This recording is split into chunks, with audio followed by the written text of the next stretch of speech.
The eyes of Texas are upon you all the livelong day. The eyes of Texas are upon you. You cannot get away. Do not think you can escape them from night till early in the morn. The eyes of Texas are upon you till Gabriel blows his horn.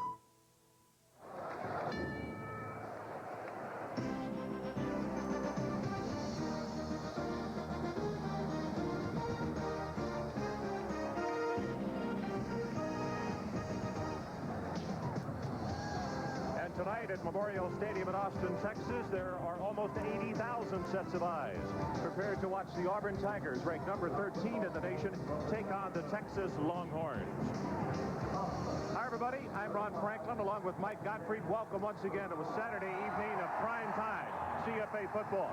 For the Longhorns, they're trying to get over what was a shocking loss at the hands of Mississippi State 2 weeks ago. And for Auburn, well, they just try to keep on keeping on. They're 2-0.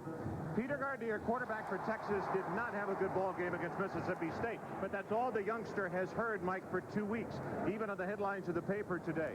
He may be tired of hearing it, but that's the bottom line as far as the key for the Horns tonight. Oh, it is, Ron. When you lose, the heat goes to the coach and the quarterback. Peter Gardner needs to have success tonight if Texas is to win. They'll go to a two-back set. He needs to be involved. They need to get a running game going. And Butch Hadnot, the tailback, look for him to carry 30 times tonight. If he gets over 100-plus yards, then I think they have a chance to be successful tonight, Ron. The Auburn Tigers, led by the veteran head coach, Pat Dye, who has been so very successful, but surprisingly, in 1991, as many games as he has won, they're undergoing a lot of changes. Mike? All they do at Auburn is win, and they're changing. Offensively, a little bit more of a controlled passing game. Defensively, from a 50 defense to a 4-3 defense. But the key in tonight's game will be the quarterback, Stan White. He does a very good job in the controlled passing game. They'll use him in the shotgun, and he's very tough to sack because he gets rid of the ball quickly. Well, let's go down to the field. Adrian Karsten is in his usual position and get the temperature of what's happening down there. Adrian. Well, Ron, tonight all these Texas eyes will be on 4 guys. The Longhorn defensive line, pegged in the preseason by many as the best defensive front in the country. And I'll tell you something, that's not just because they're big, huge guys who have great ability. I sat down with these guys coming out of the field right now at training table yesterday, and I found 4 of the best friends who are intense about whatever it is they're doing together. Now, unlike other 4-3 defenses, they do such a great job at the point of right at the line of scrimmage that they leave very little for the middle linebackers to worry about. Tonight, I'm going to be down here in the middle of the emotions the Longhorns have brought into this game. So coming up, it's the Longhorns and the Auburn Tigers from the state capital of Texas.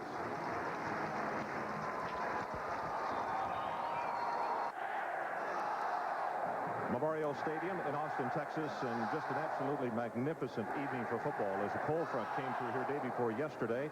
The rains went out of the area, and at kickoff time, the temperature was scheduled to be about 72 degrees, dropping into the low 60s. 8th meeting between these two teams. Texas leads the series 5 games to 2. They had split their last 2 outings. In '87, Auburn won it 31-3. In fact, that was the first game for David McWilliams as a head coach on the 40 acres. And in 1984, Texas won it 35-27. Both of those wins were at home. And that game in 1984, Bo Jackson had an outstanding evening until he broke a collarbone, was lost for the year. 3-time SEC Coach of the Year, Pat Dye. Had some off-season surgery. He has relegated some duties to other people, Mike, that, maybe as he continues to become more senior as a head coach, maybe he realizes that you can't do it all yourself. Not that he has always tried to do that, but, I think it's key. He seems like a little bit of a changed man. As you look at David McWilliams, the 1990 Southwest Conference Coach of the Year, former player for the Longhorns, was an academic All-American here at the University of Texas as the eyes of Texas comes upon us.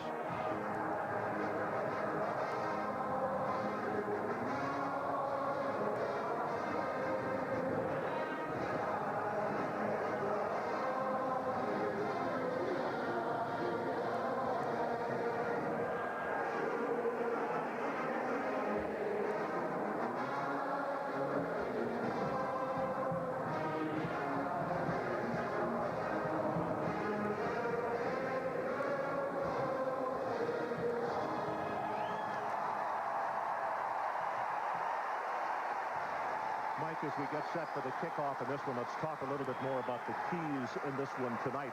And you had mentioned to me early this morning in our production meeting, so goes the quarterback who has the hot hand, so goes the team that you think will win this football game. I really do, Ron. I think Texas must settle down Peter Gardier. The coaches have to give him a game plan where he'll have success early, play action passes, rollout passes.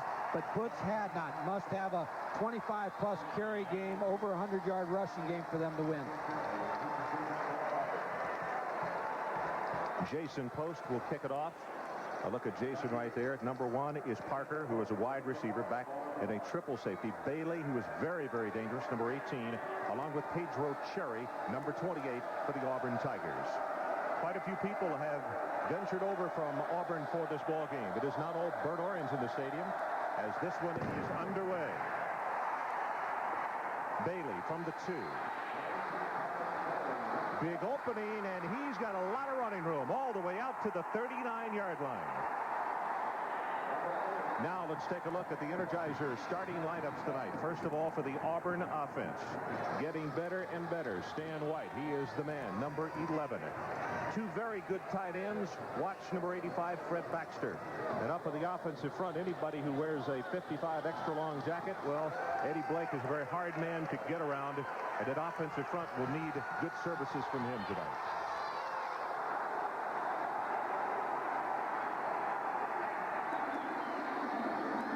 Play action right over the middle. There's Baxter, the tight end we were just talking about, and all the way down to the 36-yard line as we take a look at the Longhorn defense to start tonight. All-American Shane Dronette on the left side. It's a very good and big defensive line for Texas.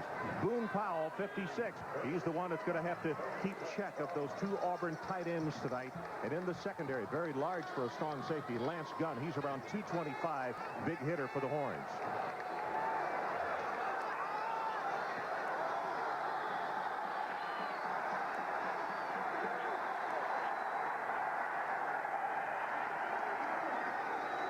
They're going to go with a reverse.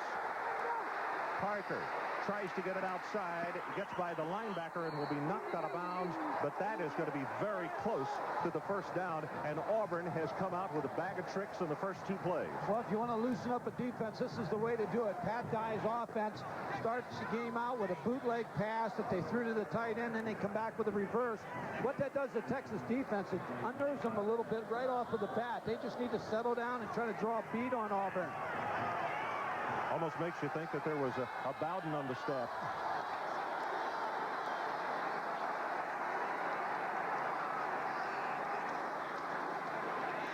From the 25, great protection, throws to his other tight end, and Victor Hall will take it all the way down, and he will score.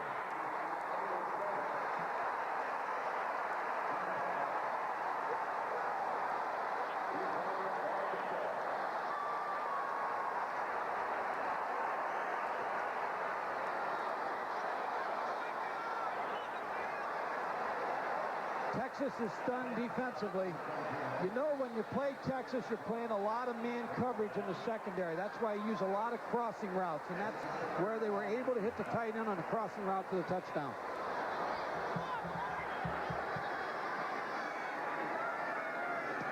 Von Wild with the extra point, and he's good. Mike, let's take another look. This is as devastating an offensive attack as you've seen in a time. Play action, which holds the linebackers. Here you see the tight end coming across, number 87. Victor Hall, linebacker, just didn't pick him up. Anthony Curl, number 42. Then Hall does a great job of stretching out for the touchdown. I'm not sure he wasn't down before the arm went over. Here you see Victor Hall. The linebacker leaves him go. The other linebacker, Anthony Curl, should have picked him up. Catches the football in the crossing route into the touchdown. Grady Cavness makes the tackle. Quarterback Stan White.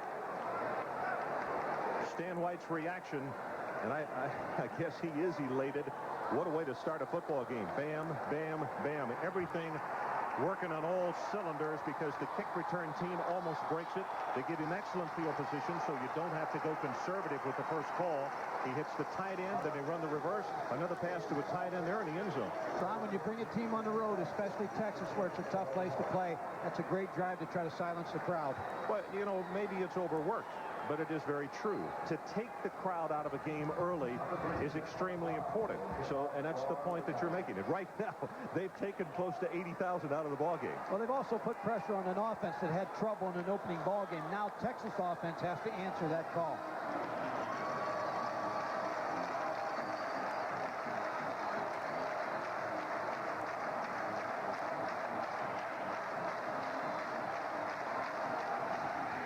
With the kick, it is going to come down to Adrian Walker at the 3. Walker runs out of bounds around the 21-yard line. And let's meet the Texas offense. Quarterback Peter Gardere. And the pressure is on him to turn it around and have a good ball game. 7 times last year he did that. Butch Hadnot, the newcomer of the year in the Southwest Conference last year. Derek Duke, part of a very young core of receivers, but he is the one with the most experience. And Mr. Dependable on the offensive line is number 79, Chuck Johnson, who occupies that left tackle position.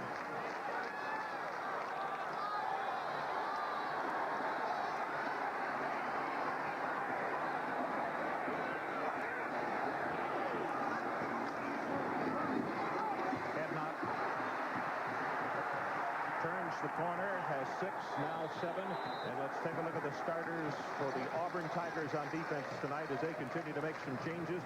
Ricky Sutton was an outside linebacker last year and has now been moved to a down lineman. In the middle at linebacker, you'll see number 56 an awful lot tonight. Daryl Crawford, very speedy and very good. And in the secondary, Corey Barlow. He's the man that leads the charge right there. Very, very good cover guy.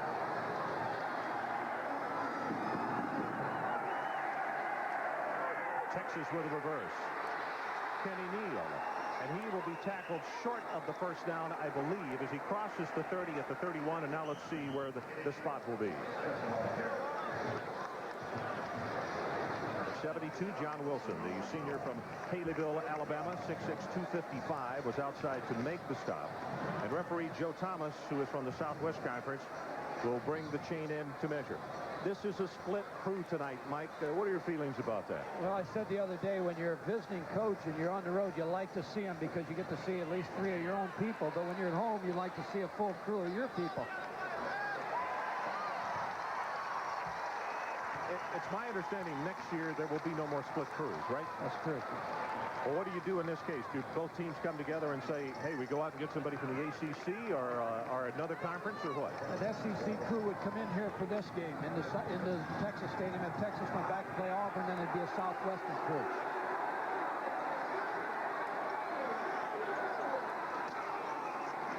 And not again. Goes for 3. That's James Willis, number 51, as they continue to scratch at each other a little bit. Chuck Johnson, number 79 for Texas, trying to block on the play. This is the kind of game plan Texas needs to have. They just got to keep running. Butch Hadnot. Eventually, that will open up some play-action passes for Peter Gardere. Number 55, Turk McDonald, the junior from DeSoto, Texas, comes out over the football. Gardere's going to run. Whoa. He gets crushed after a gain of 1. Cromartie was the first man there along with Daryl Crawford. And now the Longhorns look at a 3rd down, and the line to make is the 41. You see the back of the Texas offense against the 4-3 defense. It's a new defensive alignment Auburn coach Wayne Hall, the defensive coordinator, is using. They run so well on defense, you have to try to fool them a little bit with misdirection plays to slow them down.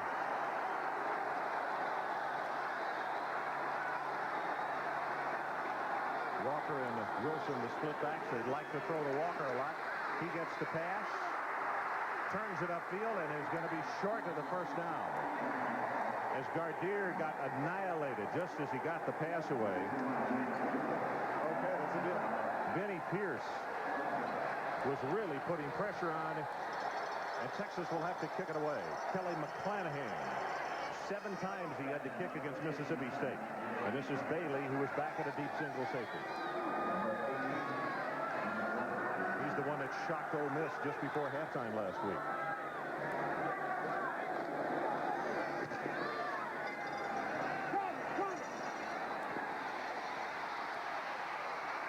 Bailey breaks by a tackle at the 45-yard line and is knocked out of bounds. So let's take a break. 41 yards in the kick and 24 on the return.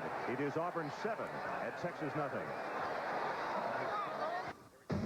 ESPN's presentation of CFA football, Auburn versus Texas, is brought to you by your Toyota dealers and their quality line of cars and trucks. Toyota, I love what you do for me. State Capitol building. And back here at Memorial Stadium, Auburn struck quickly. Now they go to the shotgun formation. White. Incomplete. Pass he threw out, and the route by Herbert Casey, he turned back in on the ball. Maybe a little miscommunication on that. And let's go down to Adrian Karsten for an update on the Texas defense. The defense, touted as the best in the country, moments ago went back on the field literally stunned. On 2 pass plays and that 1 reverse, the coaches said the problem is when you're 6'5", 260, 270, you stand straight up. That's exactly what the Auburn offensive line was doing. And they would cut them, and they go right to the ground, give absolutely no defense to that Auburn offense at all. Overton in motion as they go with the running play. Straight up the middle is Frazier. He'll take it in the vicinity of the 50, and Shane Dronette comes up along with Willie Mac Garza out of the secondary to make the tackle. Mike, you know, you talk about big this, big that. As far as the early going in this ball game, this is almost a crucial drive because of the fact that Texas offense has been stuttering the way it has. Big play right here for the Texas defense. They need to shut down Auburn. Third down, the line to make, the 44 of Texas.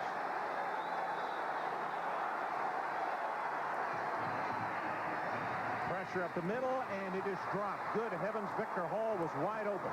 And the tight end has just been all alone all night.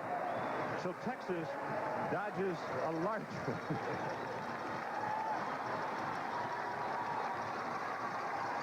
You see Victor Hall crossing route again against man coverage. Lance Gunn, the strong safety, has him. Good pick by the umpire.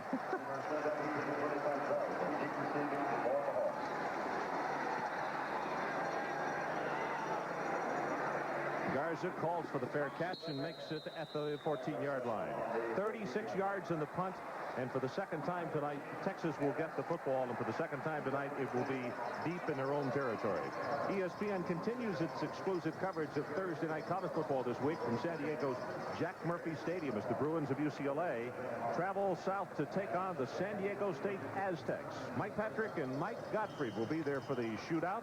That is on Thursday evening, 8 o'clock Eastern Time.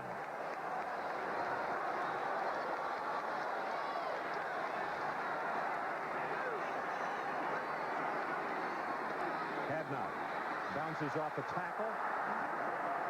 That is an excellent second effort as he takes it up to the 18-yard line. James Willis from his linebacking position, number 51. Willis is 6'3", 231, but Mike is timed at 4'6" in the 40. They're very quick at linebacker. They are very quick on defense. Here's Butch Hadnot just running out of a tackle. He's such a powerful runner. As I said in the opening, he has to gain over 100 yards for Texas to have any kind of shot.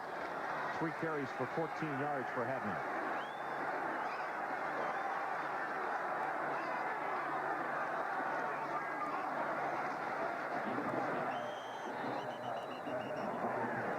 And Cunningham steps up into the hole to make the tackle on Hadnot this time. And Chuck Johnson, the veteran left tackle for the Longhorns, is down at the 16-yard line. Ron, these are both two teams that toward the end of the season didn't have a lot of success. Auburn lost to Alabama. Of course, they went into bowl and won, and they started out the season in pretty good shape with 2 wins. Texas lost to Miami in the bowl game and lost to Mississippi State in the opener. So they're feeling their way a little bit. Somebody's going to gain some confidence tonight. The other team's going to go in the wrong direction, I believe. But Texas is a team that has had little success on offense, and tonight it's going to be very important for Lynn Amity, the offensive coordinator, to try to put them in a position where they are successful, and he has to call some plays where Peter Gardier is going to be successful. I believe rollout passes and play action passes, as I said earlier.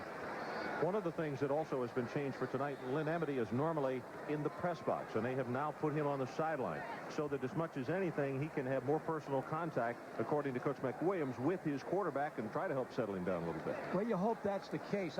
That's what you'd like for to happen. As a coach, you wouldn't want it to signal that there's some kind of problem also. But I like the idea Coach can be on the sideline. Both his coordinators, Leon Fuller and Lynn Amity, are on the sidelines tonight. Other scores from around the country, and if you think the first 2 or 3 Saturdays were a little wacko, how about today? Texas A&M gets stunned by a Tulsa football team that had defeated Oklahoma State earlier. Florida trailing big to Syracuse at the Carrier Dome. Some big games today, and of course Southern Cal and Arizona State. Arizona State with that victory. Big win for Arizona State and Larry Marmee. The one setback is Patrick Wilson. 3rd down, Texas needs the 24. Gardere with his first pass, and it is almost intercepted. Intended for Derek Duke, and in fact, if the 2 defensive backs don't run together, that's a pickoff. That's a bad sign for the Texas fans.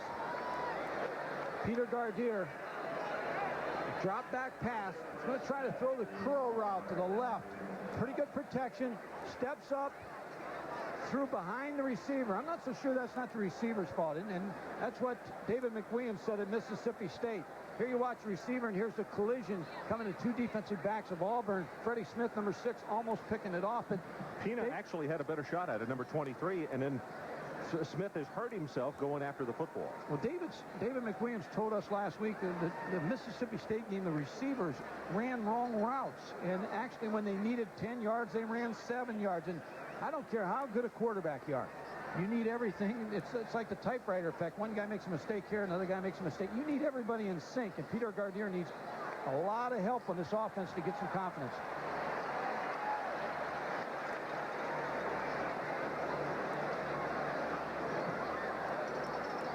Bailey drops back in a deep safety, and happy to report that Fred Smith, the freshman cornerback out of Eufaula, Alabama, is going off under his own steam. First punt tonight, 40 yards for Kelly McClanahan. Auburn may go after this punt. They got 10 men down at the line of scrimmage.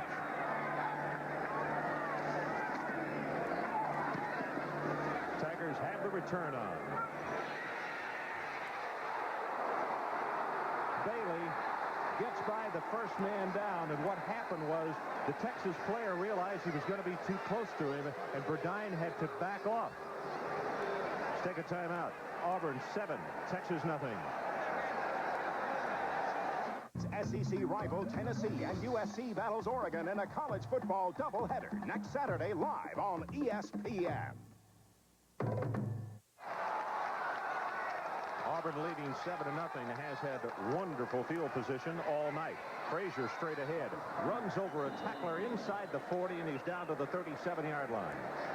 And let's go down and get an injury report from Adrian Karsten. Adrian. Well, Ron, I'm told by the Texas Johnson has a hyperextension of his right.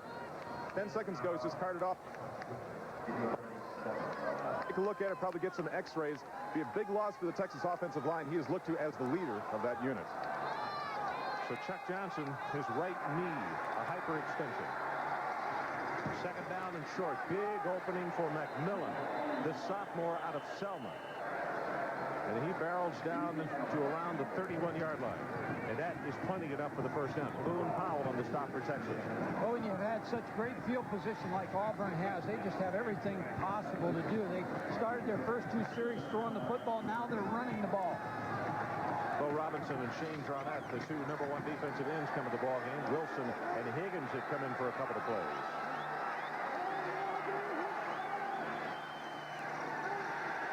Smith throws it out to his tight end, and Fred Baxter drops it. So that's 1 for each tight end on balls that hit him right in the breadbasket. Stan White, the sophomore quarterback from Auburn, just gets better and better. He actually has 2 coaches, Tommy Bowden, who's the offensive coordinator, and then he has Pat Sullivan, the excellent quarterback coach of Auburn, working with him. So he's the beneficiary of 2 coaches, so he got a lot of people to talk to when he goes off on the sidelines. And for people asking, why does Pat have on a jacket? It's not that cool. It's so they can see him in the orange. Everybody else is wearing white because he signals in the play. Pass incomplete. Route was run inside by Cherry, and the ball was thrown just the opposite. Auburn scored so easily, and they've had such great field position. The last time they had the ball, they didn't move it. Had to punt. Tight ends dropped the ball. If Texas could hold them here, they're going to miss some scoring opportunities, and Texas has a chance to get back in this game. But Texas right now just seems to be unglued a little bit. A player like Shane Durnett right here, number 81, needs to make a big play. Third down. The line to make the Texas 20 run.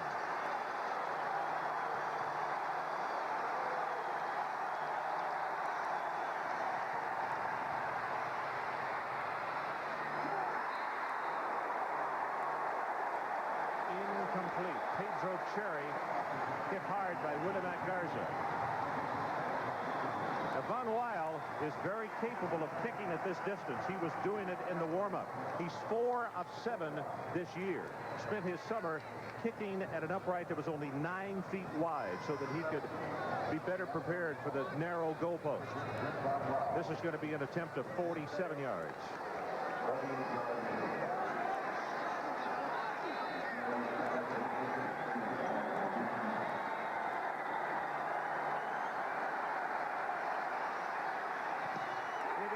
Right in the middle and picked up. Shane Durnett, the man you were just talking about, blocking.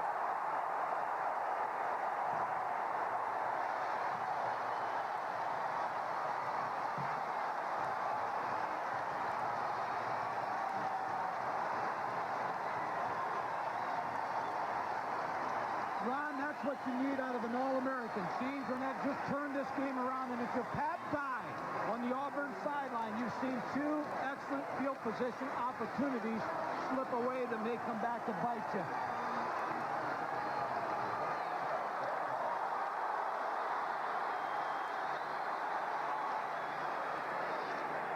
Pass thrown complete. Good for 10 yards, and for the first time tonight, Texas is in Auburn territory. Let's take another look at the block, right up the middle. With the tee not being used in college football, you have to get a high arc on it right away. Shane Durnett comes in, blocks the field goal, gives Texas offense an excellent opportunity. Peter Gardier starts off with a nice pass, play-action pass, for good yardage. Durnett blocked it. His co-defensive tackle, Patton, is the one who picked it up and started to run.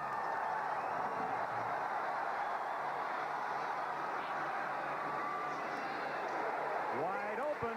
The tight end is caught at the 12-yard line. Burleson.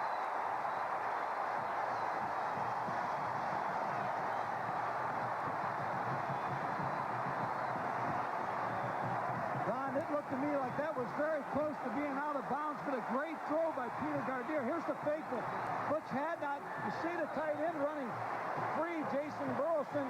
Watch the catch here. No, good call. He's in. Had the 1 foot in, but I'm sure Peter was saying in his mind, I got him wide open, and I almost threw it out of bounds. Wide open. Had not. Oh, my goodness, that's Crawford. Boy, 56. He has 31 tackles after 2 football games, and you could hear the contact up here. You probably could hear it at home. He really comes strong. When you're in a 4-3 defense, the linebackers make the tackle. The defensive line funnels everything to them. Lynn Amity's doing an excellent job at keeping the Auburn defense off balance.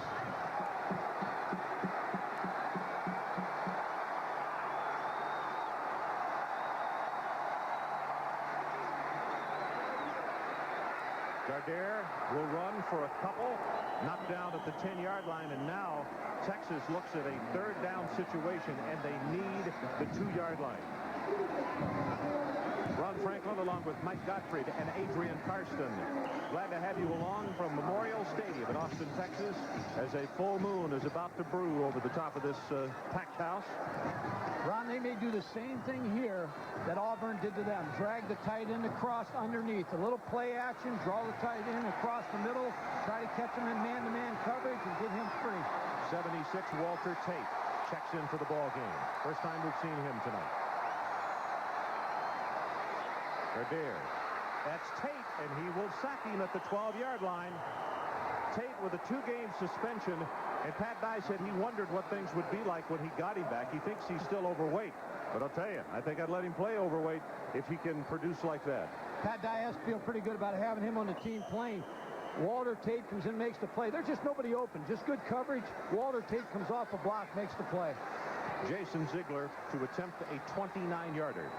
He was 2 for 2 at Mississippi State, 44 and 22 yards. And he is no good. Off to the left.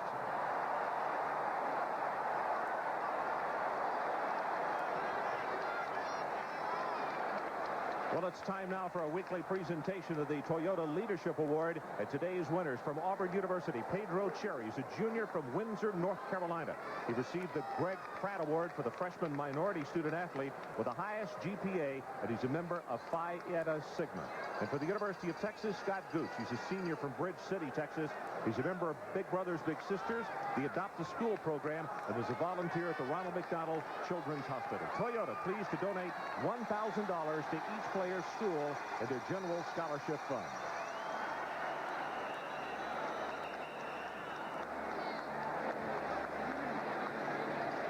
Well, as they get it sorted out, let's take one more look at the missed field goal.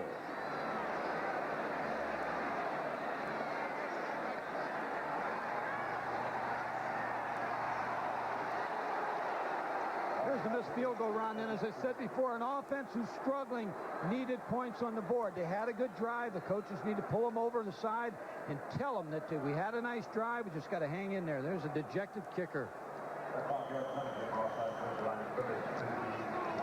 Mounds and Richardson are the setbacks on this trip for the Auburn Tigers.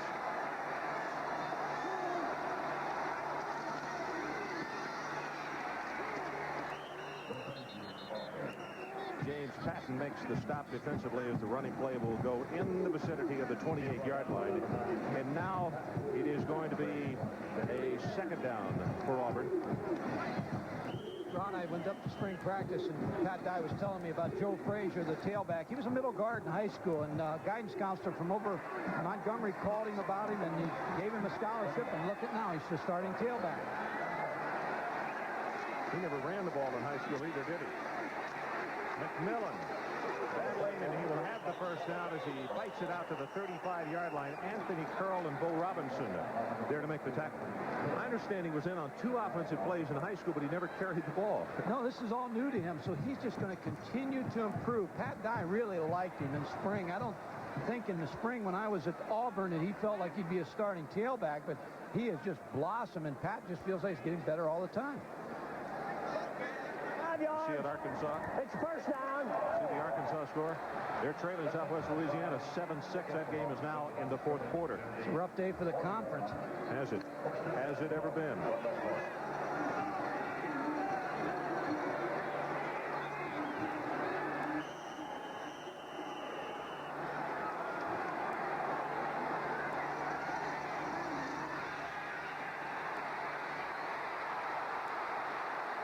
Boy, Stan White dodged one and then got very smart. The radar said go to the ground, and I think he was wise in doing so. Tommy Jeter made the tackle. Mike, explain this. This is something when they run from that shotgun formation, it is almost like the old single wing stuff. Players of this day and age haven't seen much of that. When you see a team go into shotgun, you automatically believe they're going to throw the football. Auburn does a fine job at the first 3 games of running their draws, their counters, everything they run out of the I offense, they run out of the shotgun. So they really put you at a little bit of a disadvantage, because when they go into shotgun, you'd like to have an extra defensive back, and they don't allow you to because they run the ball so well. 7-0. Auburn leads. 4:38 left, opening quarter.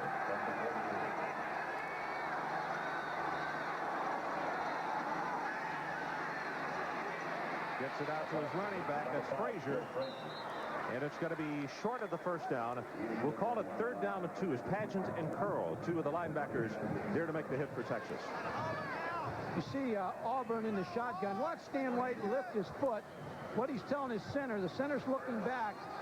Now the center can move his head up, and he snaps it when he's ready and not when the quarterback's ready. That means all the Auburn players have to look in at the ball. When the ball moves, then they can release and go and run the offensive play. Third down. They need the 50. Auburn 0 of 2 in third down conversions so far.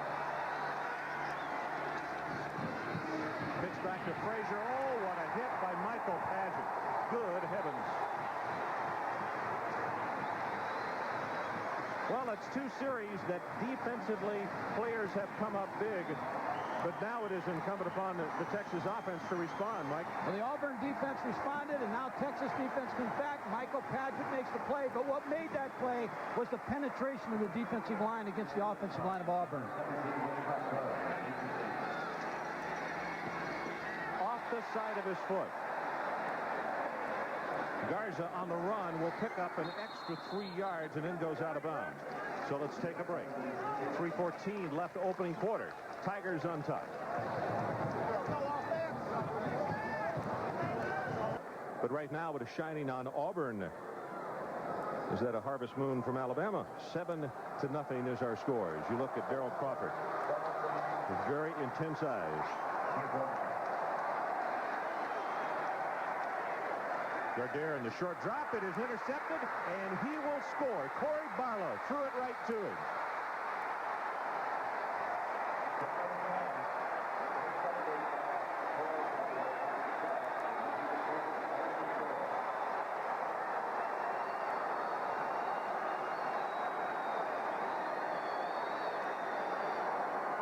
Corey Barlow. Yesterday afternoon, Pat Dye talked about it, what a good cover guy he was. And here he gets a free one. That ball is so far behind the receiver, it was almost like he was throwing to it. Just a bad decision by Peter Gardere was to throw a quick pass, quick slant, threw it behind Derek Duke. Corey Barlow intercepts it, a big play for the Auburn defense. Van Dyke knocks it home, and with 3:07 left in this opening quarter, it is Auburn 14-0. Let's take another look at that, Ron, on the quick pass. Peter Gardere, just a 3-step drop. He's throwing, but must not see Corey Barlow, because he just threw it right out there, threw it behind the receiver. Again, maybe a busted route, but I don't think so. I think a poor thrown pass. Well, be sure to join us next Saturday for an evening doubleheader of college football. First of all, Mike and I will be in Knoxville, Tennessee, with the same Auburn Tiger team. We'll meet Tennessee, who had a rough time with Mississippi State today, and they will be playing in front of the 90,000+ spectators at Neyland Stadium. Now, that's at 7:30 Eastern time. Then at 11 o'clock, the Southern Cal Trojans travel to Eugene, Oregon to take on the Quack Attack of the Oregon Ducks. And Steve Fiziak and Gary Danielson will be there. So that's our doubleheader next Saturday evening here on ESPN. 14-0, the Auburn Tigers lead. And we have not yet played 12 minutes of football. Jimmy Saxon, now a tough situation for David McWilliams. Will we see Jimmy Saxon in the ballgame at quarterback? I don't think Are you to a have-to situation, or do you stick with Gardere? I don't think so yet, because when he pulls Peter Gardere, that confidence is shot. So he has to go with him a little bit longer. When you pull your starting quarterback, you're pretty well telling him you got a question in your mind whether he's the guy. Kick comes to Adrian Walker, 2 yards deep.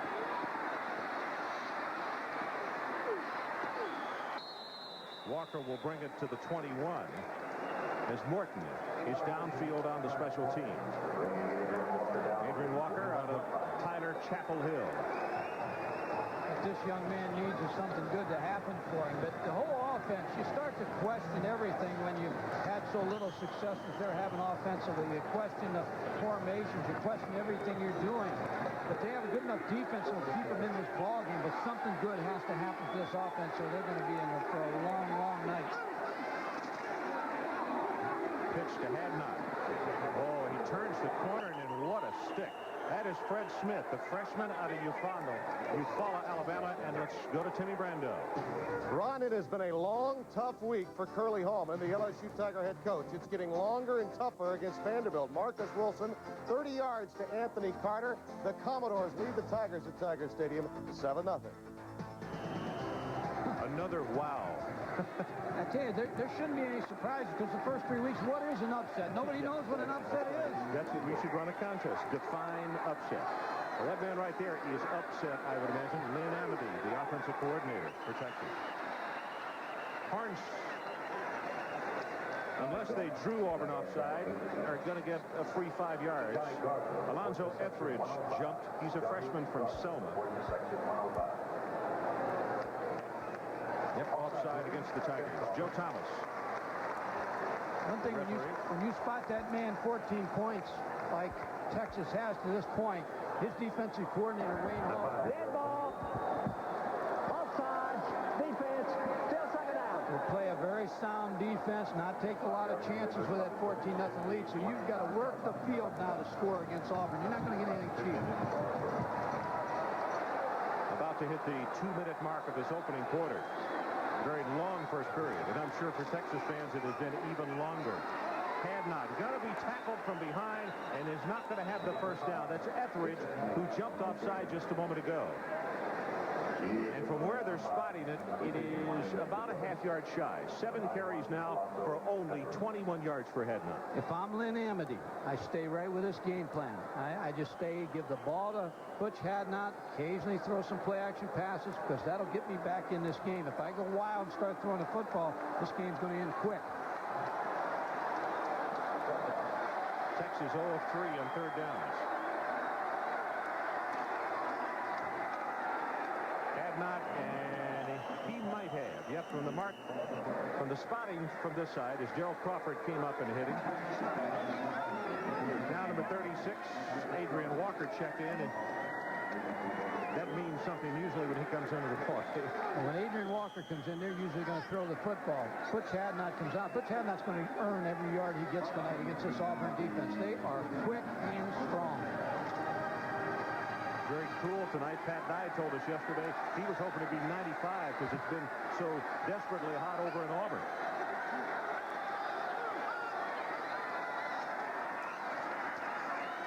This time Walker runs and he gets smothered at the line of scrimmage. Chucky Johnson, one of the first men there to make the hit, along with Etheridge, number 91. Auburn has so many defensive linemen. They just keep shutting them in. They all look about the same, too, about 6'5", about 270, and they all run very well. It's like they used to say about UCLA quarterbacks. In this case, at Auburn, it's called central casting. I need another 6'5", 275-pound defensive lineman. Right. Gardere drops the ball and gets back on it at the 27. Good heavens. There's not much else that can go wrong for the youngster. Every mistake just compounds the situation. Here he's going to take a snap, and he pulled out too soon. You could see him. He was on his heels. He pulled away from the center. He's struggling, and that's probably a good idea to have Lynn Amity down there on the sideline to try to settle him down. The quarter ends. So that's the end of the first 15 minutes. And we'll take a timeout with our score. The Tigers of Auburn 14 and the Texas Longhorns nothing.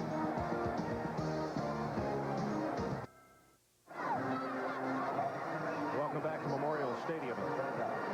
14-0. Texas trailing to Auburn. Right now they look at a third down. The line to make, the 42.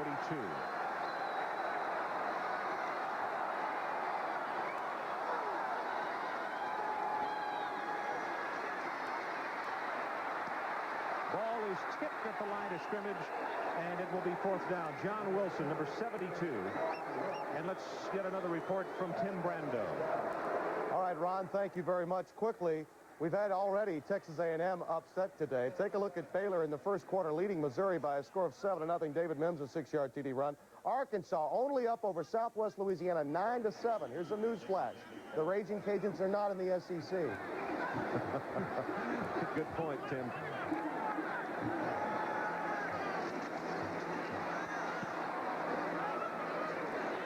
Bailey is the deep man for Auburn. Calls a fair catch, now takes an Auburn bounce. And the Tigers will pick up about 10 yards on that. And so far, everything is going in Auburn's direction. When it rains, it pours. The punt just hit on the turf, came back, cost them 10 yards.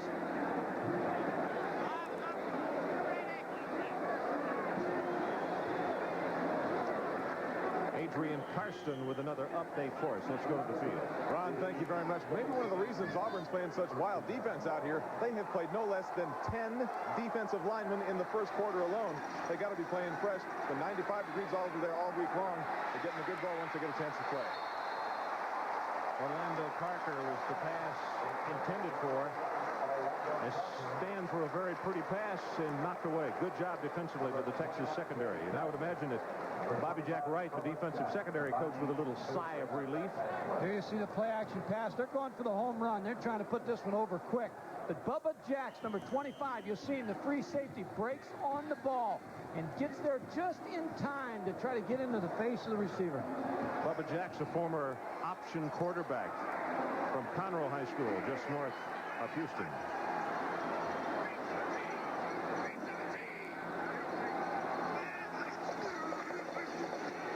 Frazier, and a flag comes down, and that is thrown by the umpire as Curl is there to make the tackle on Frazier. Normally, that is offensive holding. We'll see. Frazier brought down by number 42, Anthony Curl.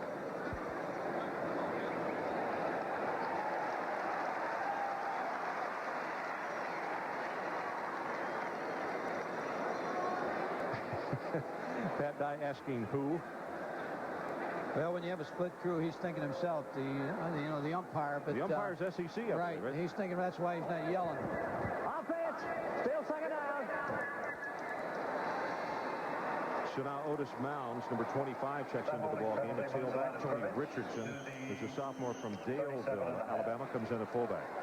Richardson, last year when we televised Auburn several times, a fullback that they really think a lot of, but it's been McMillan who has been starting in front of him. From the shotgun, White drills it, has it complete at Herbert Casey at the 42-yard line. And with White's mobility and using the shotgun formation, that seems like that would be terribly difficult to stop, Mike. Well, they're using the shotgun offense, but I'll tell you what they do here. They roll him to the left so that you're never sure where he's going to be. He's not a drop back. He drops back sometimes. He rolls to the left, sometimes the right in the play action. So it's very difficult to draw a bead to send a stunt to try to get after him. You might have seen number 73, Tim Tillman, the left guard, had pulled out in front of his quarterback.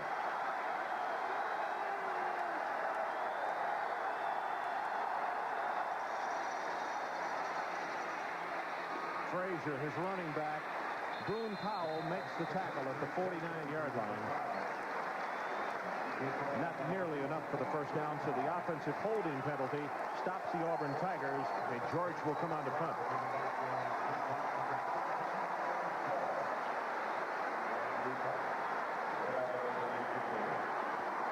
Willie Mack Garza, the junior from Refugio, Texas. Texas comes after the punter, and it's off the side of his foot. Second time this has happened to him tonight. And is going to go dead at the 30. 20 yards in the kick. 12:56 left until halftime. Tigers, by ESPN's presentation of CFA football, Auburn versus Texas, is brought to you by Subaru. It's what to drive. And by Budweiser, the king of beers with that clean, crisp, cold taste. Nothing beats a Bud. The numbers on Peter Gardere, 3 of 6 with 1 interception, 43 yards. Ronnie's bringing in his 2 speed receivers, and look for Justin McLemore, number 22, to be involved in this series. First time that number 2 Mike Davis has played this year. He was the speedster, but has been hampered by an ankle injury. Gardere rolls the pocket, throws for his tight end, and Burleson just gets annihilated. Let's go back to Tim Brando. Ron, if you're going to play Big Red in a big game, do it in November, not September. They are dynamite, 9-0 in big games in the month of September. There's Derek Brown, 27 yards to scamper. Huskers up 7-0. Well, Tim, I told Lee Corso that. I know it's early in the game. I'm going to take a little credit because that score could change in the next 2 seconds. Think you might not be able to take credit later, huh? No, I want to take it now before it changes. That's what I mean. 14-0 our score.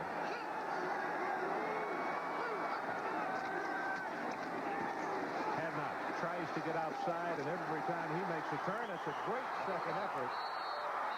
But he was knocked out of bounds. First man to hit him was Anthony Judge. Then Fred Smith came up.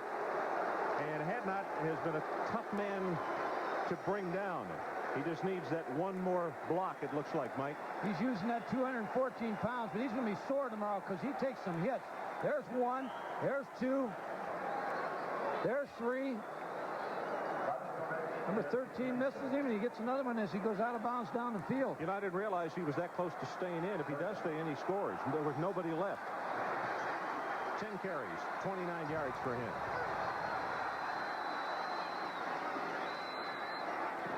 Pass is caught at the 48-yard line. First catch for Mike Davis this year.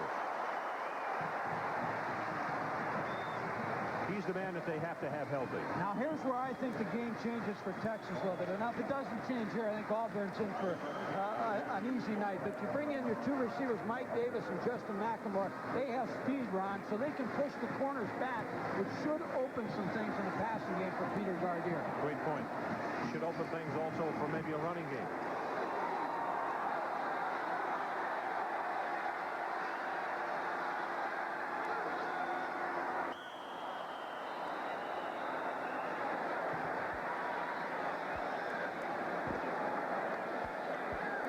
See a lot of mistakes, and you think about the open date, what effect that has on a team. Texas with the open date last week. Some coaches like it, some coaches don't. David McWilliams told us the other day he liked it. Ball starts. Offense, fifth first down. When you have an open date, it's a time for a coach. You can change some things, you can add some things, you can improve, or you can, like David McWilliams says, you can get their attention, and that's what he tried to do. You were saying that he scrimmaged a lot last week. You know, he also lost another reserve linebacker. Texas has lost all three number 2 linebackers.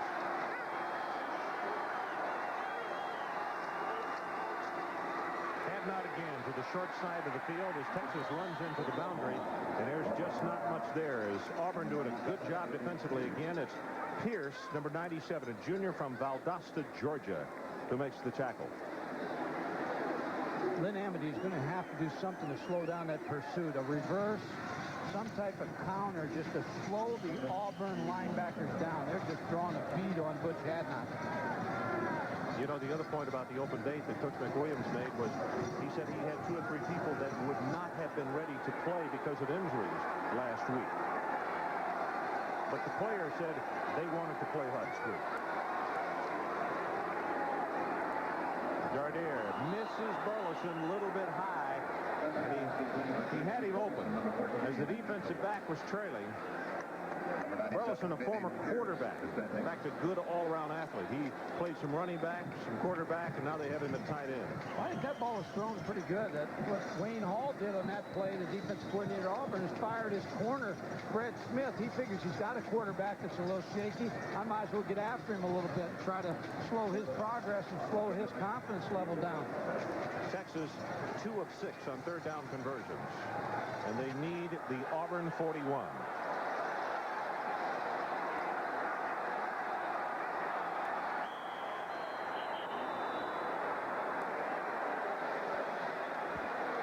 They called a timeout, and Jeff Boyd, the right guard, is signaling that he needs to take himself out of the ballgame. Well, I'm not so sure they didn't get a delay of game call here. That's what Adrian Walker was trying to get Peter Gardier's attention.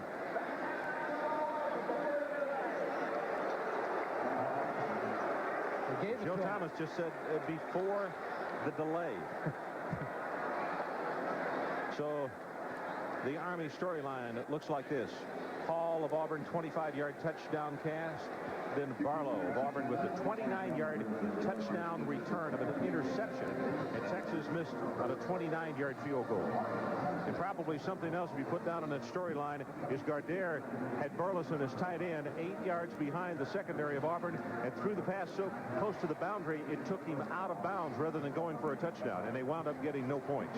Sometimes it's a receiver's fault at the angle he leads you to believe that he's heading in, but Peter Gardier needed to throw that up the field more and let his tight end adjust to the ball.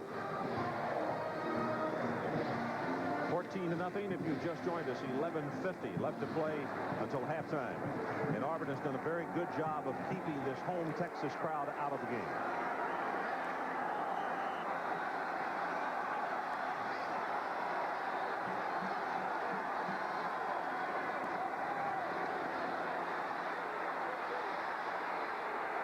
going to be sacked. That's Fred Smith. Coming up from his right cornerback spot, the second time that Gardere has been sacked tonight. Texas offense can't afford to get in 3rd and 12. They just can't afford it because their pass offense is not good enough to get them out of those situations. Thomas Bailey is back deep as he awaits the punt from Kelly McClanahan.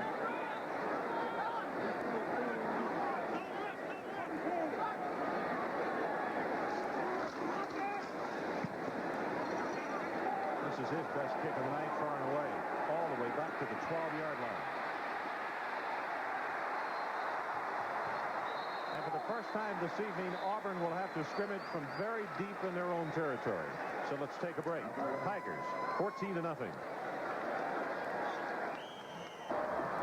Ron Franklin along with Mike Gottfried and Adrian Karsten from Austin, Texas.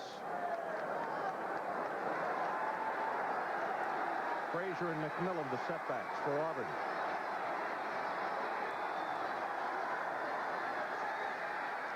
Gets it out to McMillan, and Boone Powell, number 56, is right there to knock him down. Fine defensive play by Powell, who is a senior from Duncanville, Texas. Mentioned the fact that he was going to see the tight ends a lot off the top of the telecast. Obviously, he's going to see the running backs as well. Jimmy Saxton warming up on the sideline, the backup quarterback for Texas. What Texas might do is bring in their second-team offense and let Jimmy Saxton come in and then play a series. We'll see what happens.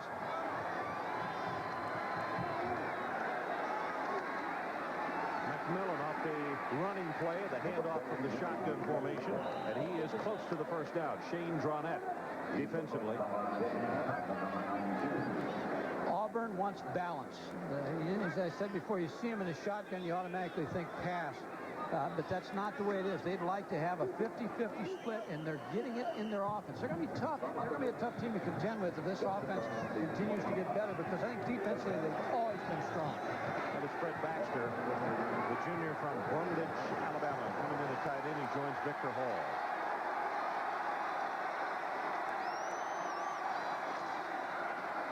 Frazier hit in the backfield, and again it is Dronette who was there to make the big defensive play.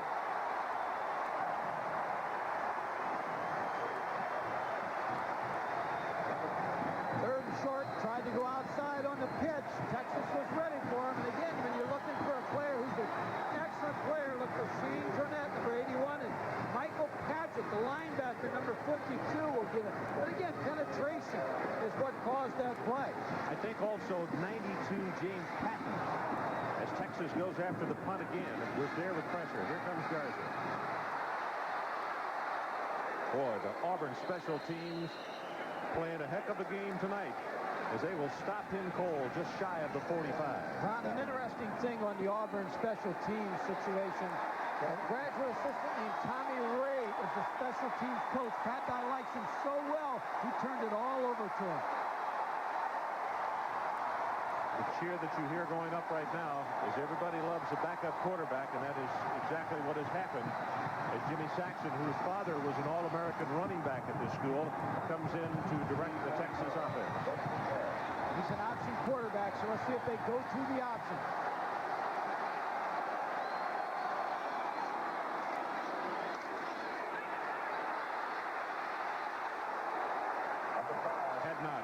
Clarence Morton, a junior from Maplesville, Alabama, is there to make the hit. That's exactly what they're doing now. Now you have a different game plan with Jimmy Saxton. If you're Lynn Amity, now you start calling option plays. You start calling play-action plays off the option. Now, if you're Auburn and Wayne Hall, you have to adjust your defense a little bit, because now it's not a power running game. It's an option attack.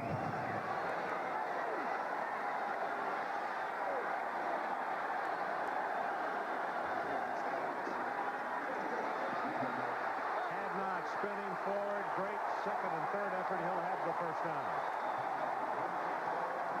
And with Saxton coming into the ballgame, it appeared right there that Pat Dye's defense, all of a sudden we're seeing a 50 defense again. They will go to a 50 defense and try to help on the option. Here, Butch Hadnot, he comes up limping after this play. As I said before, a big, strong back. They try to strip the ball out of his hands. But the tough thing is when he came out of that tackle, he was hurt and came off to the sidelines. So had not been attended to on the near sideline. We'll get a report as Wilson and Walker will be the setbacks.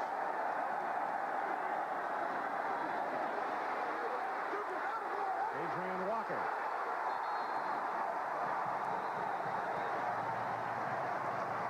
Yards, and that's the longest gainer on the ground for Texas tonight. I know why these Texas fans are cheering. They're option football people. They're royal, and they love the option. Here you see the pitch out to Adrian Walker. He breaks a tackle and picks up good yardage. Fred Smith, number 6, makes the tackle. Option football of the Southwest Conference. David McWilliams. Those who puts pressure on defenses.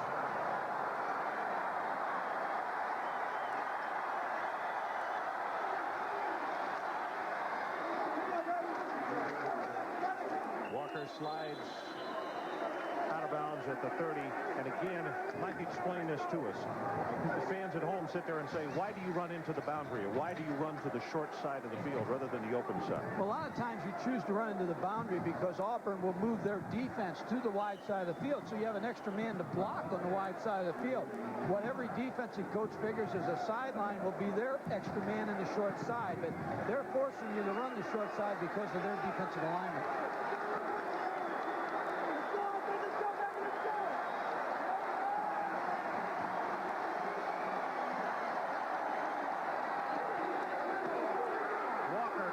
The ball, and Auburn recovers at the 21. I beg your pardon. It is Texas football. Thought for the world that that defensive back from Auburn had gotten on it. But Fred Smith made the tackle. Texas makes the recovery, and that is enough for the first down.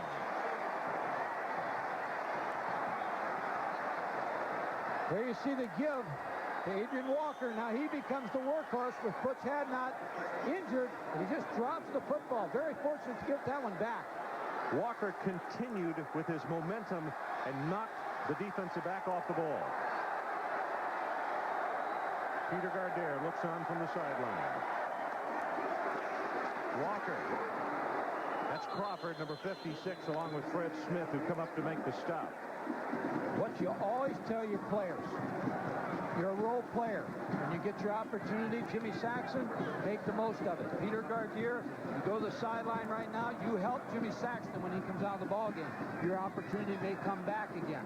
But football players, because you only have 11 on the field at one time, everybody needs to help everybody. Everybody needs to stay up. The situation, if you just joined us, 6 minutes and 25 seconds left to play in the first half. It is Auburn 14, Texas nothing. The Longhorns drive with the ball set up second down at the Auburn 17.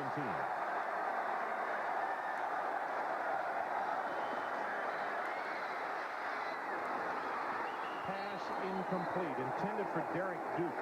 At around the 7-yard line, Corey Barlow, who had the interception for a touchdown, is out there to make the play.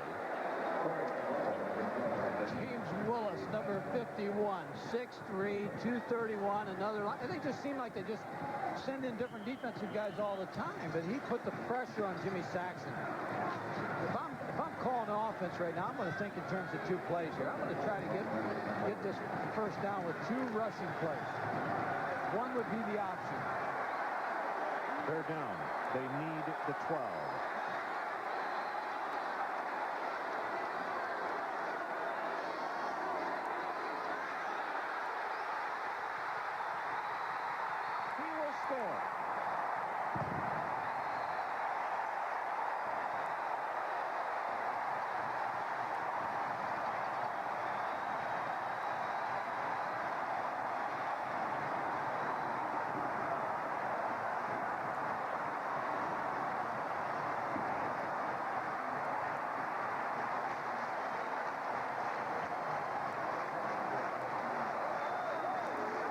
Jimmy Saxon takes it in on the 3rd down and 5. Look, a lot like his father, who was an All-American running back here, tiptoeing down the sidelines. Jason Ziegler with the extra point attempt. He's good. And all of a sudden we have a ball game with 6:01 left until halftime as Saxon comes in and engineers a 56-yard drive. If you get one more look at it, they reverse the option. Scott Gooch out front of the block, and he outruns the secondary and takes it in for the touchdown.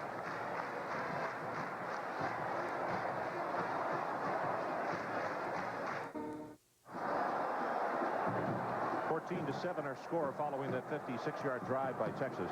And another look at the option play for a touchdown. Here's the counter option. It freezes everybody. Good blocking by Texas, and it's just a nice job by Jimmy Saxon of outrunning the defense.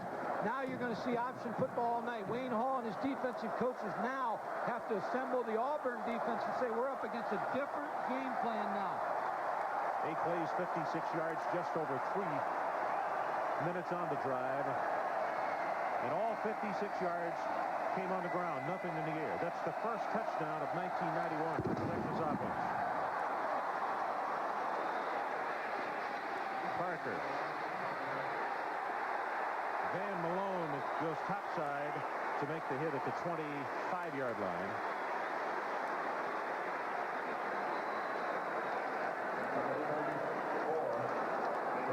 South Carolina, Sparky Woods Club leading by 7 as they go into the third quarter. Virginia Tech had a tough loss off the start of the season, losing to NC State 7-0, so they're in for another tough ball game tonight. They had a win over James Madison the opening game.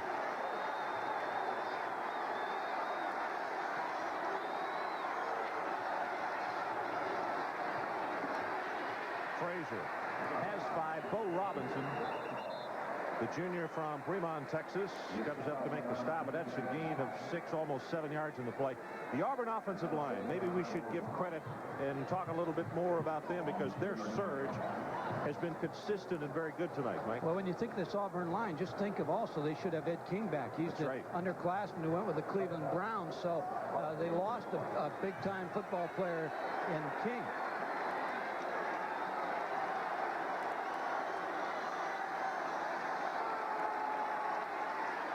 McMillan. Nope. A great fake, and he throws to the tight end. And Hall is going to be driven all the way back to the 29. Let's see where they're giving forward progress as the official over there marking the play got run into. He is shaken up, and the trainer comes out to take a look at him. Either they were slow on the whistles or something happened because everybody kept going. Here you see the tight end. They do such a good job underneath with the tight end. And the reason he's open is Boone Powell has him man-to-man, and he started inside. Boone Powell got caught up in whether it was going to be a run or not. It was Lance Gunn who wound up finishing him off. We talked off the top of the telecast about he was a larger, strong safety at 225 pounds. It's enough for the Auburn first down. McMillan breaks it up the middle, and he is close to another Auburn first down. And here again is Mr. Brando. Ron, you'll recall the right ring finger of Tony Sacco was injured last week against USC, but you needn't worry about him. Here he is, a nice look in, actually an out route to Terry Smith for a touchdown against BYU. They lead it 10-0 in the second quarter, so stay tuned. Boy, BYU has started off with such a tough schedule. They really have. McMillan upended at the line of scrimmage, and Auburn will look at a third down and I guess about half a yard to pick up the first down. Mike, you know, they got stunned a little bit in that game against Texas A&M in the bowl game, and they haven't really played well since then. No, they really haven't. And here you see Tommy Jeter come up the field, and he's the one that stopped that play. I was just thinking as we were talking that Auburn has had such success on offense, but where they haven't had success is third and short yardage, which they're in right now. And they only need about a couple of feet here. They throw it complete to the tight end, and Baxter will have the first down. And quarterback Stan White got knocked down very hard back at the 40 after he got the pass away. Well, the third and short yardages before, they were getting stuffed. Texas was getting so much penetration, so they came back on this play. Pat Dye's offense just faked the toss play that they had stopped earlier and threw the ball to Fred Baxter on a delay route to the tight end. 3:34 left until halftime. Auburn leads 14-7.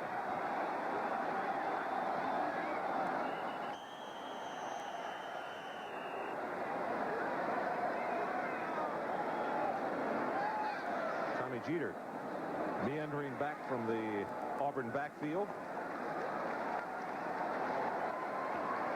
Offside against Texas. Against the Horn.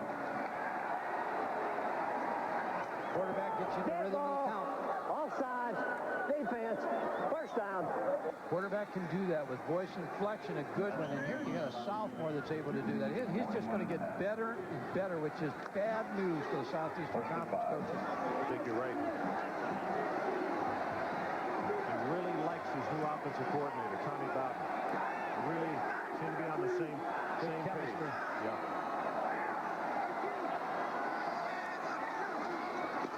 Frazier breaks one tackle, still spinning. Bo Robinson brings him down. That's at the 39-yard line. Well, Shane Durnett just came up the field on a stunt and just really took the fullback on. Just outstanding play. Almost stopped that play by himself. Forced it inside.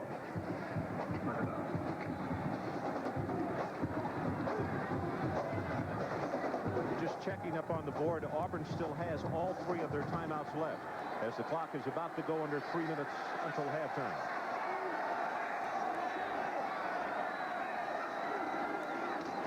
Frazier again tripped up in the middle of the line, and again it's going to be a 3rd down and short. I remember the last time, short yardage play, they threw the ball, but they have had 0 success running the ball in short yardage, 3rd and short. Jeff Higgins is the man who made the stop. That's number 4, Dale Overton. He is from Hackleburg, Alabama. 5'9" senior, brings the play in. If I'm Texas, I'm going to be very concerned about both tight ends in this. Keep my eye on Fred Baxter.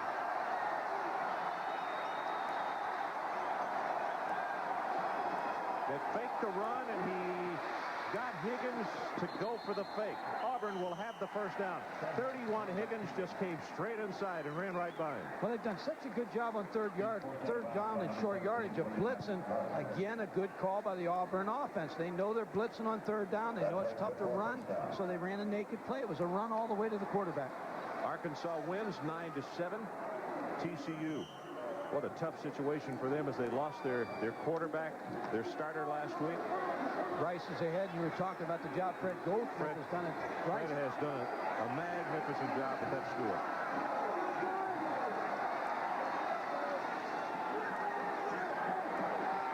Rice toss, that one goes high. He wanted Herbert Casey. That one just got away from him a little bit. And you see him telling Casey, I wanted you to slide a little more toward the sideline. I like this Auburn offense. I really do. I think they've got some imagination in it. I think they're going to keep defenses on their toes. They move the quarterback pocket around. They run the ball with some good success. They have 2 outstanding tight ends that they can use on underneath routes. What they need to really develop is a tailback running game. That's the only thing I think they lack at this point. Mike, this is the 10th play of the drive. Halftime report coming up with Tim Brando and Lee Corso. Tony Richardson stopped at the 34-yard line. That will bring up a 3rd down. And if you're Texas, do you call a timeout or do you let it continue to run? If I'm Texas, I let it run. If I'm Auburn, I may think of a timeout. They're going to spot the ball at the 35. I guess what I was alluding to as far as momentum with the offense. Now, if I'm Texas, I want to figure out how I can get this scoreboard guy up here to knock off by 20 seconds. Point well taken, Coach.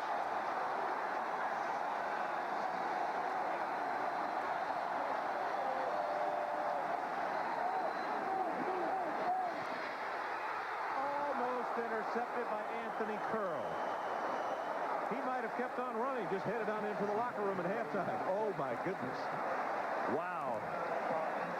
Anthony Curl, you're going to see him break on the ball. This might have been the first bad pass I've seen Stan White throw tonight, and it's not that bad. It's just a good job defensively by Anthony Curl. Almost knocked the ball up, kept it in play.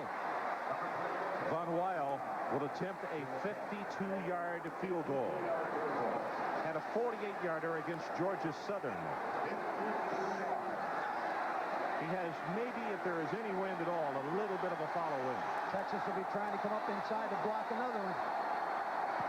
And it is blocked.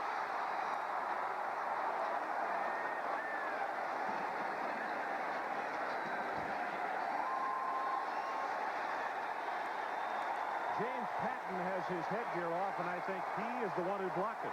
He recovered the fumble the last time when Dronette blocked the field goal. They've got such a surge up inside, the place kicker has no chance. Watch this offensive line. Look at him come inside. Dronette is the guy who is causing this. Gets his hand up, that is and blocks who the got kick. He's the one that got the surge up inside, got his hand up and blocked. That's two. How about 4 big plays by that young man tonight? 2 block kicks. You can't stamp everybody All-American because there'd be 9,000 All-Americans like there's 9,000 Heisman guys every week. But this guy is legit. He's a great football player.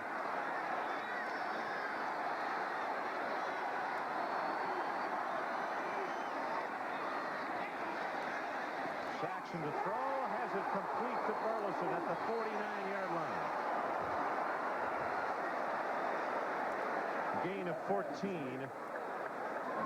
Elvin Lindblad, our statistician, just told me that since Saxon came into ball game, even before that play, which picked up 14, the Texas offense has been averaging 7 yards a play.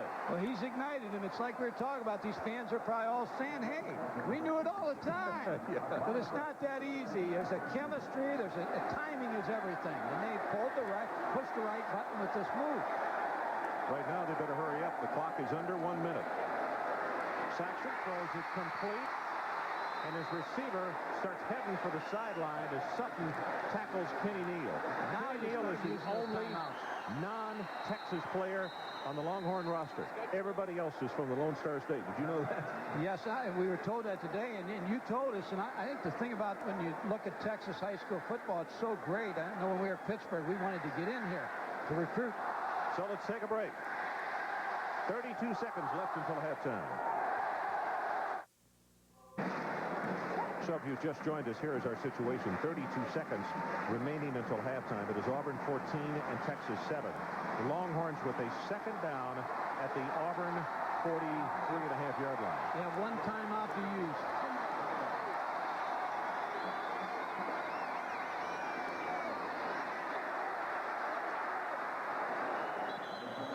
Adrian Walker going to be stopped at the 41-yard line.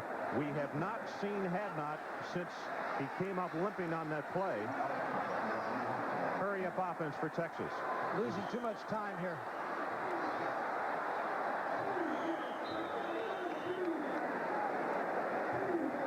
Ten seconds remaining.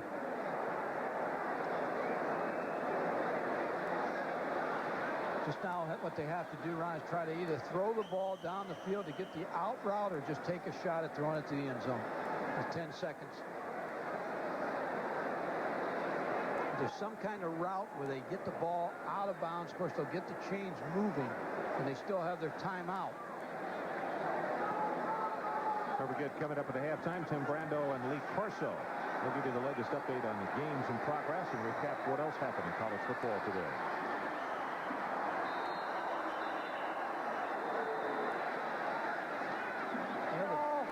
Delay, 25-second count. Offense, 4th down. You'd like to have your 2-minute drill be a little bit better than this, but you got to remember now you got your second-team quarterback in. He doesn't get as many snaps in the game, and he's an option quarterback. So now there's only one thing to do now. You have to throw it down the football field.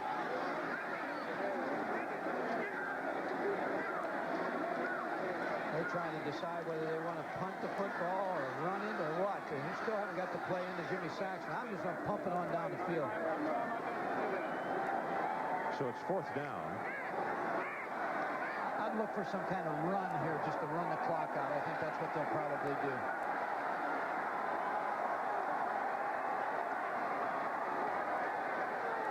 Saxon drills it. Kenny Neal at the 34-yard line. 2 seconds down to 1, and they stop the clock. Got a chance for the field goal. Good call. Jason Ziegler will be attempting the field goal. And E, what are we going to have as far as distance? Looks like in the vicinity of 50 yards is where they're going to put it down, at around the 40. Ron, no matter what happens here, Jimmy Saxton comes out of this half with a lot of confidence, and the Texas offense has confidence now. So you could see a lot different game plan in the second half than we saw in the first quarter that we did see a little bit of in the second quarter. They'll give them a chance to adjust and add some more things to what they want to do. Ziegler 0 for 1 tonight. He did hit 2 against Mississippi State, 44 and 22. This one would be a career long for him. It's an attempt at 50.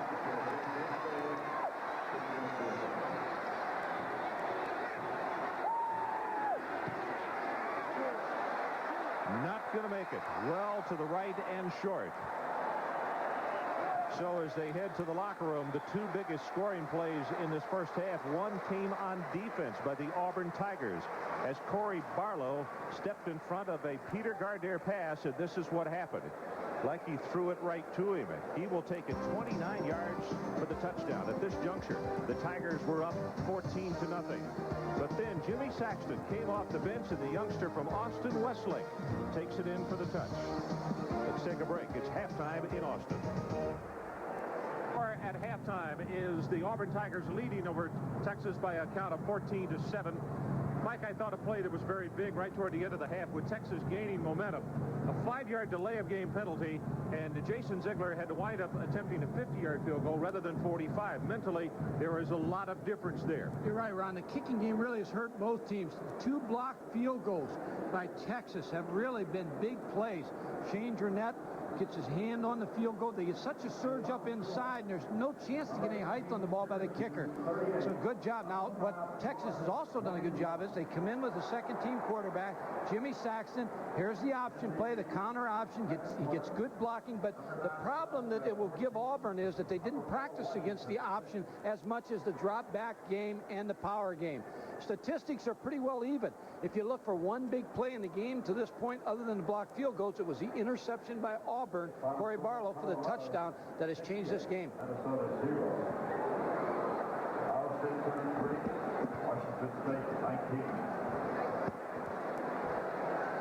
Jimmy Saxton on the Texas sideline, loosening up. I mentioned that Jimmy played at Westlake High School. Westlake is a suburb just to the west of Austin, so he is local. And let's go down to Adrian Karsten and get an update from down on the field. Adrian. Spoke with Coach McWilliams. Here's the situation. He decided to start again with Jimmy Saxton here in the second half. The offensive line of Texas is really banged up. They've got 2 bruised knees, and Butch Hadnot now has got a deep bruise of his ankle bone. He was expected to come back late in the first half. It was retaped. They took the tape off. He left, went back to the locker room before the end of the first half. He is now not expected to play in the third quarter. Ron. Okay, Adrian. You know, we got 30 minutes more football right here, but Texas has still another open date next week. Coach McWilliams might be counting his blessings again the way the injury list is mounted. They're going to need it, Ron. Adrian Walker. And Texas, with a good return, will have good field position around the 34-yard line as Jimmy Saxton stops to talk with Lynn Amity and get last-minute instructions. Go a little further on the point that you were making about Auburn preparing for a different offense, for a different kind of attack. What kind of adjustments did Wayne Hall and Pat make at halftime? Well, I think the adjustments he had to make because he was facing a drop-back passing team and a power running team. Now you're facing an option team, and your corners are on islands. That's why he was able to throw the ball so well, because you have to have the run support out of both of the safeties on the inside. So they have to make some adjustments. They'll go to more 4-3 defense.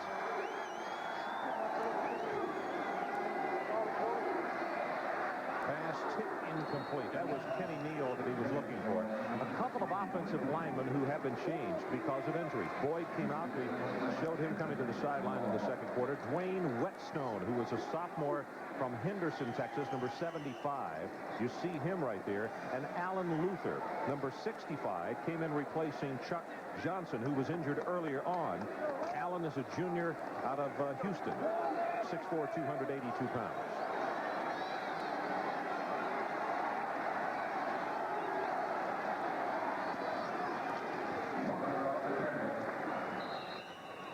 Benny Price is there defensively to make sure that one doesn't go any further. And now the Longhorns are going to be confronted with a third down, and they need the 44. It's going to be about 7 yards to pick up. It's interesting. interesting call on first down by Texas to come out, spread out, and throw the football. I look for him again now to come back to something with to McLemore or Davis on the outside, because they'll have one-on-one coverage because of the threat of the option. With Florida, another team, number 5 in the nation, they get shocked by Syracuse today. Tough place to play at Syracuse in the dome.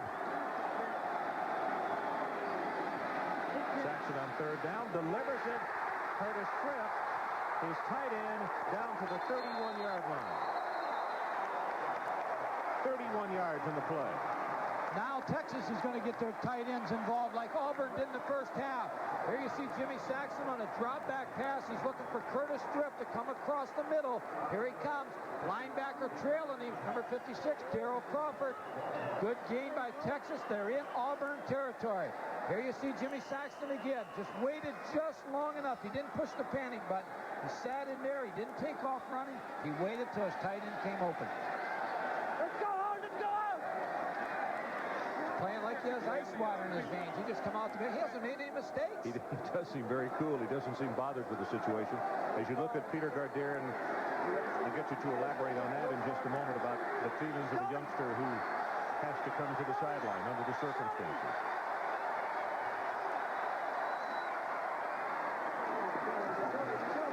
Adrian Walker behind his blockers, driving inside the 25-yard line. Ron, what's impressive about this drive into the second quarter is, as you mentioned, 3 offensive linemen hurt out. You got your second-team quarterback in.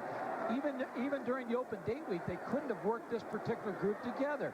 Watch the surge that you get here. And Adrian Walker has just replaced James Butch Hadnot, just done a great job just running the football. One thing that Texas is very fortunate with, they do have several good running backs. Phil Brown, we have not really seen him tonight. He's an excellent runner. Ball is fumbled, and Auburn, Benny Price makes the recovery.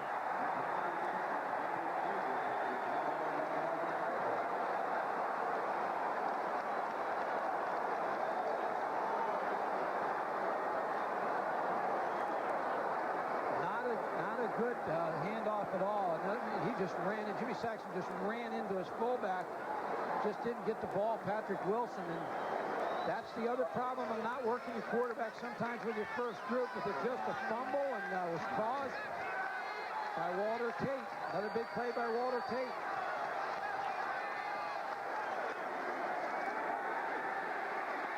White throws it to Frazier, and the running back tackled by Pageant over the middle. Also Boone Powell, number 56, was there. Bo Robinson was applying pressure on Stan White. Texas now with 2 turnovers. As you look at Patrick Wilson, Patrick almost got a good bounce of the ball. It looked like it came off the side of Adrian Walker's headgear. It almost came back to it. Ron, they play so much one back that this is very uncommon for him to be in the I formation, and so he just didn't handle it.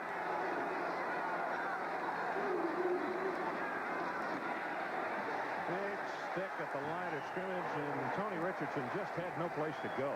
Boone Powell, again, number 56, and an update from Tim Brando. Folks, Billy Joe Hobart is having a difficult night in the air. And remember this, Mark Brunell, who's been injured, is available for Don James with a possible national title chance hanging in the balance. Tyrone Leggett picked him off there. It is a 14-6 Husker advantage. Still, Mr. Corso can't say anything to you. White drills the pass, incomplete. Here comes the marker, now a second.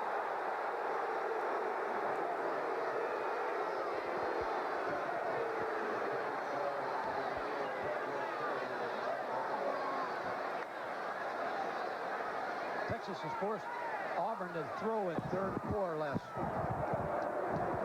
Pass interference, defense, spot foul, automatic first down.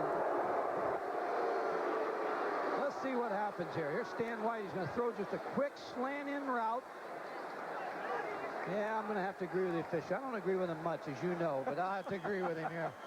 Mark Berry, who's a very good cover guy, is out of Dallas, a senior. Maybe had the right hand holding on to the jersey from behind.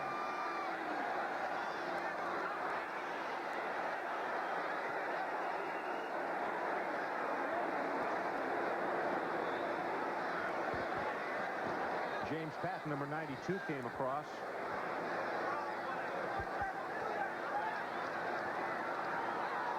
Ron, one thing you teach your center to do, if you ever see a defensive lineman come across, snap the football, catch him in the zone. Get the penalty, the 5-yard penalty. David McWilliams. Texas is off. Stan White just goes down on one knee. The center never snapped the ball, but they came over and made contact. It's a dangerous down. 1st and 5 versus Stan White. Frazier. Bo Robinson hanging on for dear life at the 49. And Eddie Blake, number 66, with a good block. Eddie is 6'4", 316 pounds. Played at Northwest Mississippi Junior College. Bobby Franklin was his coach there. Outstanding. The old Ole Miss quarterback, played defensive secondary for the Cleveland Browns later on. I believe that's where Cortez Kennedy went to school also, Yeah. and they sent him down to Miami. So he's had a few players go through there. 1st and 10 Auburn for the 49. Frazier running very hard to the 45. Grady Cavanis had to come up and make the stop.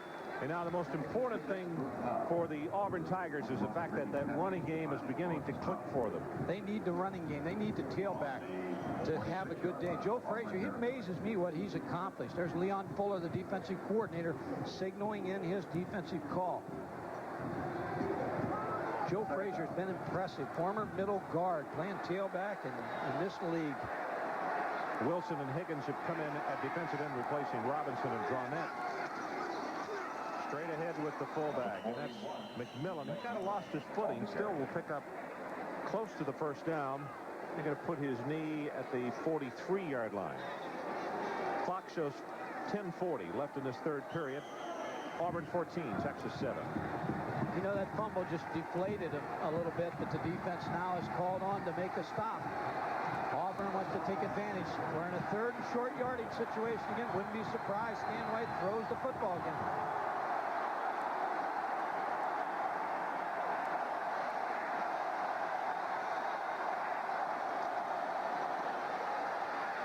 Pass to his running back, McMillan. Number 41, Reed McMillan. Willie Mack Garza makes the stop, but it's good for the Auburn 1st down. Texas is going in with a 6-man front on defense in short yardage, and that's why Stan White and Pat Sullivan and Tommy Bowden are continually throwing the short pass on 3rd short yardage to pick up the 1st down. They're going to have to change it on 3rd down, Texas.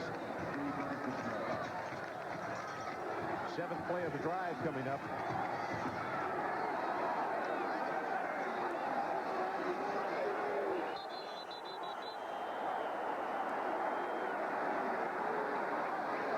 I'll tell you what, I wish, I'm trying not to talk so that we can pick it up with a sideline. I would love to hear his cadence to find out exactly what's going on. And let's go to Adrian Carson as Texas calls for the offside. Adrian. Well, Ron, here's exactly what's going on. NCAA rules in college football allow the center to come up and adjust the ball the way he wants it. But the problem is what he does after he rolls the ball and gets the laces up for the quarterback, he's then adjusting the ball again and twitching the ball, drawing the defensive line off sides.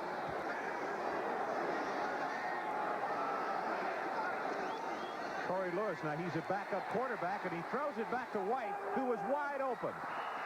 Out of bounds at the 17-yard line. Yeah, there's a Bowden on this staff. Certainly is, and Pat Dye likes the call. When you do things like that, it just opens up your offense more because it puts so much pressure on the defense because you're in a close ball game and they're running a halfback pass back to the quarterback. Remember, man coverage by Texas. The one person they don't have a man on is the quarterback. There's no man coverage on him. That's why he's so wide open. Good call. Frazier, the lone setback as Auburn goes with 2 tight ends. Frazier, blockers in front. Garza hits him. Ball is loose, still loose. Texas has the football at the 26-yard line.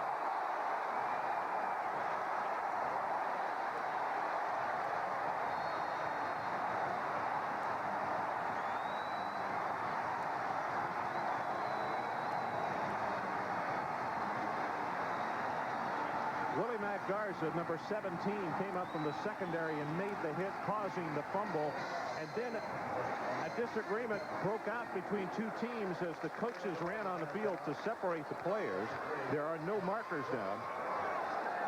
I know what's going through Pat Dye's mind right now on the Auburn sideline. Here you see his offense has a great drive. Here's the give to Joe Frazier. Moves up the field, just put the helmet by Willie Mack Garza on the football, caused the fumble. Texas trying to pick it up. Good recovery by Bo Robinson. But what's going through Pat Dye's mind right now is the fact that we're having all this success offensively. We're not getting the ball in the end zone. We're missing opportunities. We're on the road. We cannot afford to keep doing this. So let's take a break. 9:22 left in the third period. Auburn still by a touchdown.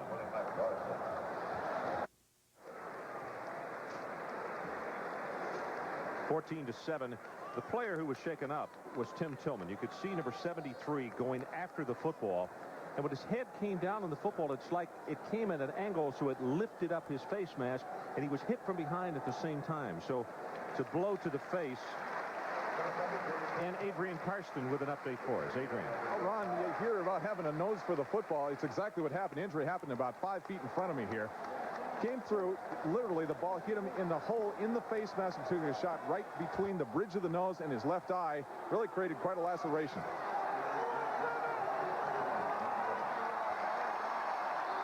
Well, we're going to try to get a further update on him, but he went off the field on his own, which was good to see. Adrian Walker hit at the line of scrimmage, and defensively, Richard Shea with the play. Tim Brando, what do you have for us? LSU, this is their home opener, and only about 65,000 are there. That's not what they like at Tiger Stadium. But they do like this. Jeff Brothers of Vandy, picked off by Ricardo Washington, a converted tight end. Tigers lead at 10-7 with the help of their defense. Interesting. So the defense has to come up with a touchdown since the Tiger offense could not put it in the end zone yet.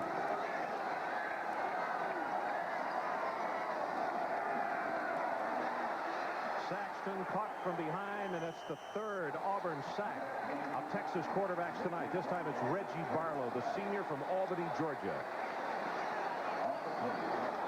Texas has got away from the option a little bit. They haven't run an option in the second half yet.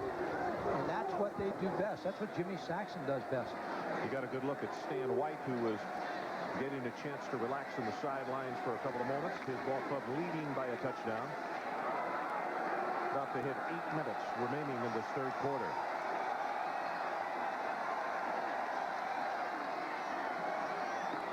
Walker breaks off one tackle, but Cunningham, Carrigan Cunningham, a junior from Peachtree City, Georgia, there to make the stop. And Mike, I'm with you. In fact, the crowd, it's a very smart football crowd in this part of the world. It's like basketball in the Midwest, and they know their football, and a few scattered boos. Well, I think they recognize what you were talking about. I think that was a good call. You have third and long. There's no sense trying to throw it up for a turnover. Let your defense play.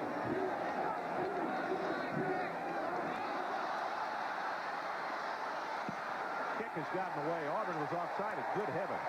This one may go out of Travis County. All the way down to the 21-yard line. I think they turn this penalty down. You're not going to get a better kick than that, I don't believe. It was Fred Smith who got a head start. You say he got a running head start. Fred was 5 yards across the line of scrimmage. A flag on that last play. What Pat's saying, what happened?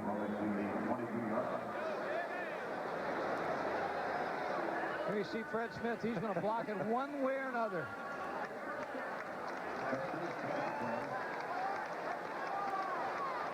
And they did turn the penalty down. When you get a 56-yard punt, yeah, you turn them down. Take it.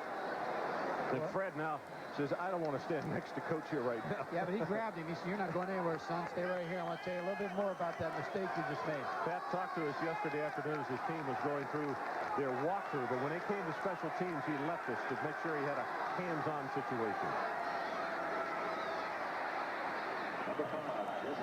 Joe Frazier to the 25. Anthony Curl. And Shane Dronette is the man who actually tripped him up. Curl was there to finish him off. I wonder if they've given him a nickname yet, Joe Frazier. I assume everybody calls him Smokey, wouldn't you think? Nobody knows. I didn't want to throw it out there. Tommy Bowden, when we talked with him earlier this week, we asked him where his offense came from. He said 60 to 70% of it came from his dad, and the other part from Homer Smith and Steve Sloan, who he had been influenced by. White's going to go long. He's got Frazier there. Just a little bit long. So now third down for Auburn, and the line to make is the 32. I thought the other thing that was interesting about what he said, I said, you know, if your name is Bob, do you have any trick plays in your repertoire? He said, absolutely. Oh, yeah. He said, you know, Dad and I we don't hunt and fish. All the brothers are coaches. He said, we don't hunt, we don't fish. Football is our life, so we talk football constantly. Christmas dinners is when those plays are drawn up. With a turkey drumstick.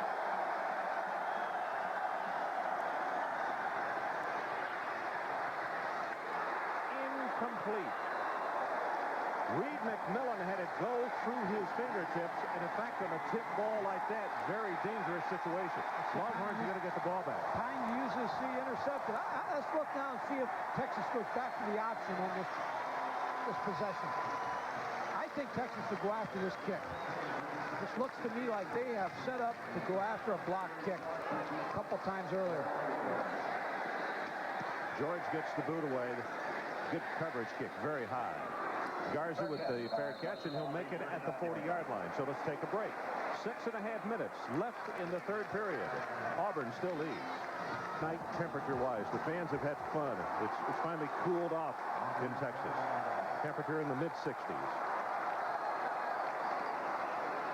Phil Brown in the ball game, and the running back from Commerce gets knocked out of bounds very hard. And Tim Brando, another update for us. Guys, here's an interesting one for you. Eric Zier's got the Dogs of Georgia moving in against Alabama. But he's hit and he fumbles the football. Now, in the old days, you couldn't advance this. Now you can. Antonio London comes up with it. Problem was, back there at the pile, they had blown the whistle. Play dead. Key whistle there. That's Gene Stallings had something to say there, too. Our situation, second down to 12. 6:25 left in the third quarter. Auburn 14-7. Saxon puts it on the money, and it is dropped by Mike Davis. And the tight end was real close to Davis. Either somebody got shoved out of their route or got a little confused there. Bad route. Bad route. Curtis Thrift, number 84, is in the same area as Mike Davis, number 2. Remember what they talked about in the Mississippi State game, that the receivers ran so many bad routes that hurt the quarterback, Peter Gardner. Patrick Wilson and Adrian Walker come back in at running back. And for the Longhorns, a third down and 12. Blitz from the outside. Cunningham will grab Saxton and knock him down, the 4th sacking of Texas quarterbacks. And there you see Kerrigan Cunningham. Also credit John Wilson with a part of that sack. I said it earlier, you can't get in third and long in this offense because you're just not throwing the ball in the field as well as you want. Just look at the surge by the Auburn defense. Jimmy Saxton almost made a bad decision to try to throw that late. It was the best move he could do, just bring it in and take the sack.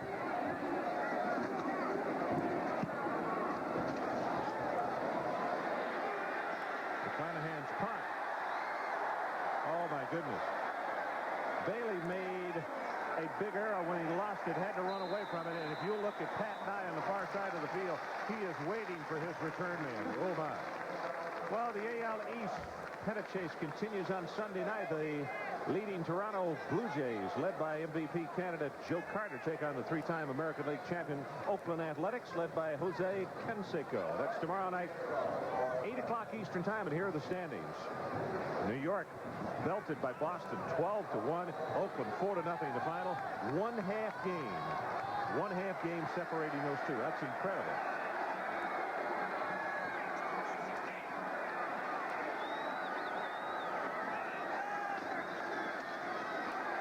Joe Frazier almost breaks it out. Mike, he's done that a couple of times tonight. 1 tackle from breaking it big. And that's what they have to establish is the ground game, as you see Pat Sullivan send the play in.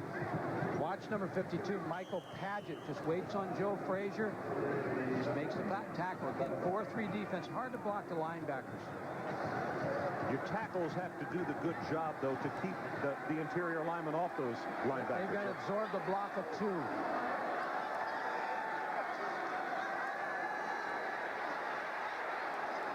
Nice pass, well overthrown, and it's because of Higgins. Number 31 was in there putting on the pressure. Higgins is a real good friend of Alex Van Pelt at Pittsburgh. They went to school together down in San Antonio. Jeff Higgins played this one well. For a while, it looked like the receiver was open. Here you see Stan White on the fake. Bring the tight end, number 85, Fred Baxter, out. Now you bring the other tight end across. Victor Hall, just poorly thrown ball. He was open. It reminds me of first game distractions, which we'll talk about when you have an away game. 10 of 21, 99 yards and a touchdown for Stan White. Third down. They need the 23.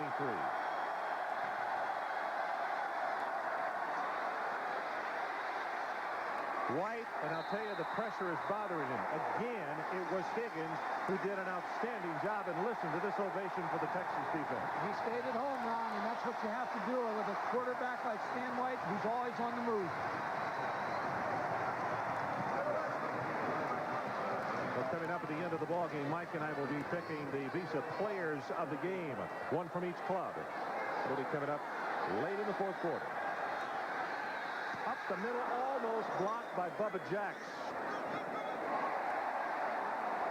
Takes a Texas bounce and all the way back, I don't believe it, back to the 31-yard line. They almost blocked that kick. They've been close all night, and some of the things they're doing defensively on the kick. 14 yards on the punt. A falter by the special teams of Auburn. Let's go away for a moment. Our score, 4:37 left in the third quarter. One more look. Watch Smith of Texas. Watch the reverse English on this ball. Whoa, let's get out of the way. Look at this thing back up, Mike. The punt only 14 yards as a result. Looked like a pool shot.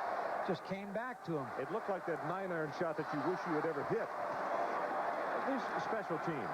6 punts, 2 blocked field goals, 1 fumble, 1 offensive touchdown. The last punt, only 14 yards. Bill Brown tucks it up into the middle. He's going to have 4, maybe 5. That's Crawford. Darrell is right there to make the hit on him along with some of his friends. It's been a good hitting football game. I was talking about earlier, the distractions. When you bring your team on the road for the first game, they're in a different bed. They're eating different food. All their family and friends who are at the ball game want to see them. So you just got to make sure they're on a business trip. And this is the first one for Auburn. And so, you know, how they handle the distractions will be how they handle the football game.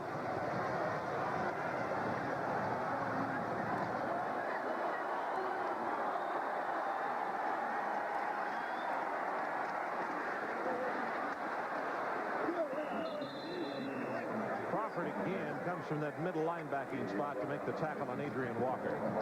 Texas' last 2 drives, -6 and -11 yards. So right now they are confronted with a second and about 6, I believe it is. So they have positive on this, right? Third down and about 6. The line to make is the 22.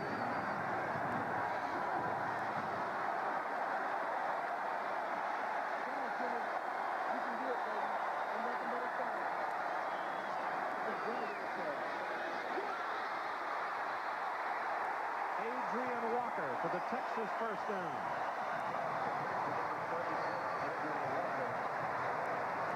Adrian Carson, let's get an update from you. Ron, here's the situation. Now, at halftime, Butch had not enough strength in that right ankle to come back and play. Now he says he's ready to go. Texas trainers say he's ready to go. But being a coach's decision, when Adrian Walker has just as many yards in a shorter period of time, it's not a very difficult decision to make. Adrian's coaching and now down there in the sideline.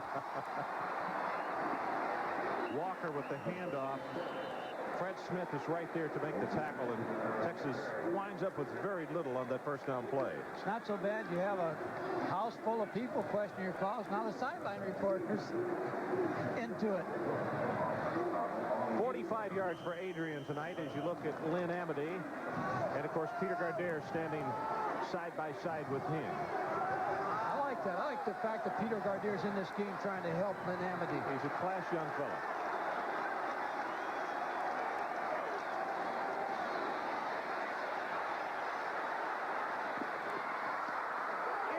deflected at the 3-yard line. Alex Thomas.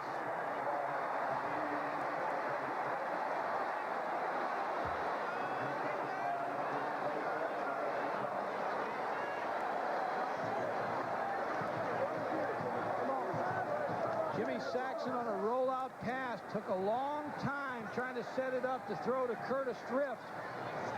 This ball was deflected, intercepted by Alex Thomas. See the reaction of Jimmy Saxon. Oh, I'd like to have that one back. So Auburn from the 3-yard line.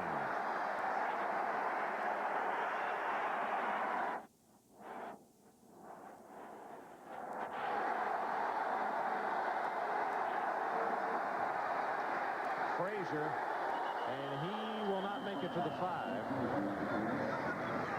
But the way they played offense tonight, and the way Tommy Bowden and Pat Sullivan have called plays, this may be a good time to challenge him with the pass and being backed up and throw the deep ball. Here's the handoff to Smoking Joe Frazier. Burnett on the tackle.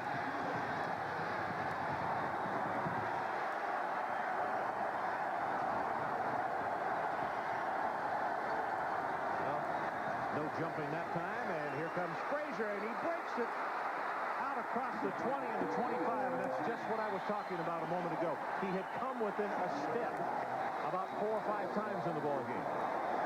You're right, Ron. I mean, he was close, and he broke a tackle here. Watch the hole on the left side. Here's the give. Good block by the tight end. A nice block by the fullback when Anthony Curl almost breaks close free. And number 9, Mark Berry, makes the stop. Good surge, because now you get out of the hole and you do some more things offensively and get back to your formations.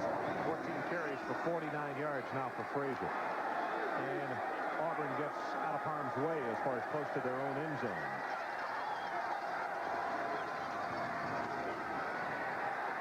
Otis Mound spun down, and it's Tommy Jeter, the senior from Deer Park, Texas.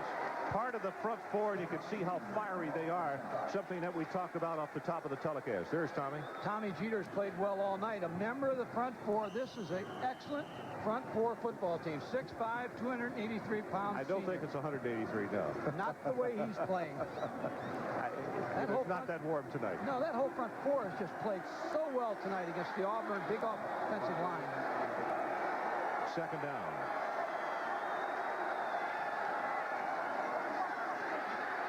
White, great protection, incomplete. Dale Overton is the guy he wanted, and now another important third down situation.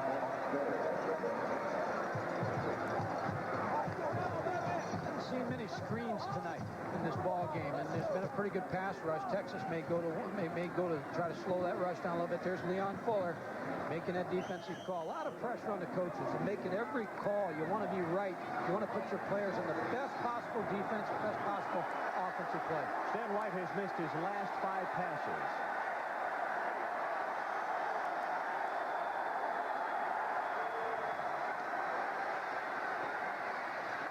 Oh, my goodness, incomplete. What a hit over the middle. That was Pageant who came up and put a headgear down on Otis Mound. Michael Pageant. He was waiting for Otis Mounds, watching. He sees the little underneath route. He's coming up, and wham, he's going to make that tackle. Cause that incompletion.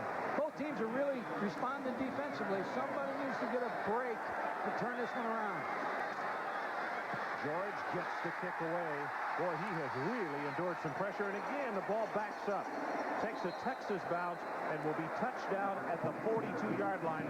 Only a 17-yard kick that time. They may not be blocking these kicks, but they're putting enough pressure on him to make sure he gets them off bad. We'll catch all the NFL action Sundays on ESPN. Join Chris Berman, Tom Jackson, and Joe Theismann for the most comprehensive preview show on television. It's NFL Game Day at noon tomorrow. And then see the best recap on television on NFL Primetime at 7 p.m. only on ESPN. Their speed wide receivers in, Ron. They're going to try to go downtown. 37 seconds left in this third quarter. Saxon gets it away. Going for McLemore just off his fingertips. Well, you've been talking about that one all night, and Saxton, whoa, did he take a shot. That was Richard Shea who hit him. And Tim Brando, back to you. Ron, I know all of our friends at Auburn want to know what's going on with Alabama. Well, Saran Stacy took over on a drive at Tuscaloosa against Georgia, and Bama has a 7-0 lead with 1:01 remaining in the third. Yeah, Tim, you're right. There was a strange reaction at halftime when they announced 0-0 score here. There were no cheers, but there were no boos. By the Auburn fans, of course, I mean. Adrian Walker will take it inside the 40 to the 39. Having moved to Mobile, Alabama, I can tell you one thing. I've lived in Ohio. I've lived in many states. I've coached and moved around. But I have never seen a state that's so enthralled with football and people so interested as the state of Alabama. Now, you live in Texas, so I'm sure you're going to tell me the same thing here. No, but I have witnessed what you're talking about in Alabama. I mean, that's serious stuff. That goes beyond just football. And that is the end of the third quarter. Auburn 14, Texas 7. We should have a good final 15 coming our way. We'll be right back.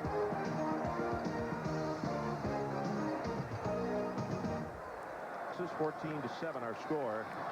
Ron Franklin along with Mike Gottfried and Adrian Karsten. Texas trailing by 7, and they're driving. They're at the Auburn 39. Saxton drills the pass. It is caught at the 29-yard line by Derek Duke.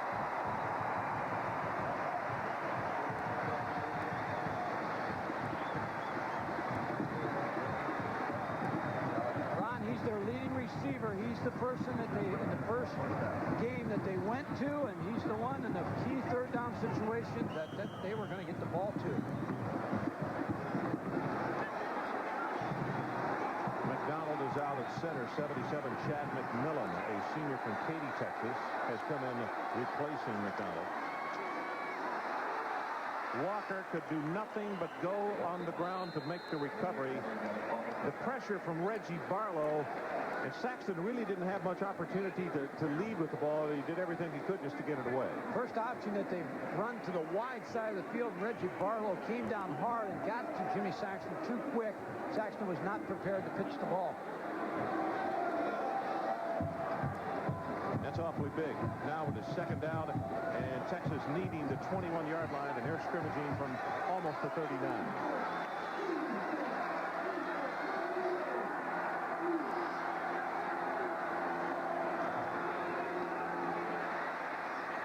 Screen pass, Wilson couldn't hang on. Not so sure would have gone very far anyway, because there were white jerseys, particularly Anthony Judge, a senior out of Fort Lauderdale, number 59.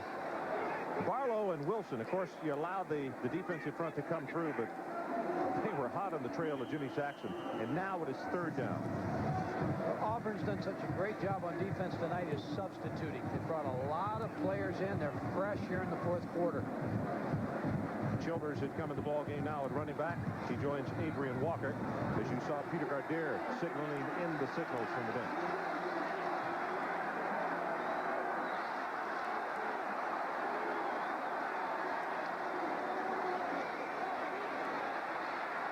Saxton intercepted. Alex Thomas again, his second in this second half.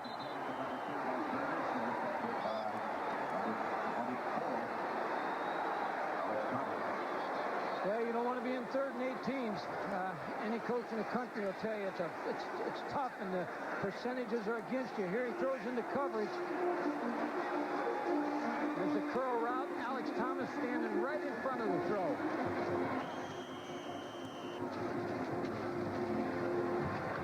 So the second interception thrown by Saxton tonight. It's 4 Texas turnovers, 3 interceptions. One thrown by Gardere. That one, the touchdown by the Auburn Tigers back in the first half by Corey Barlow.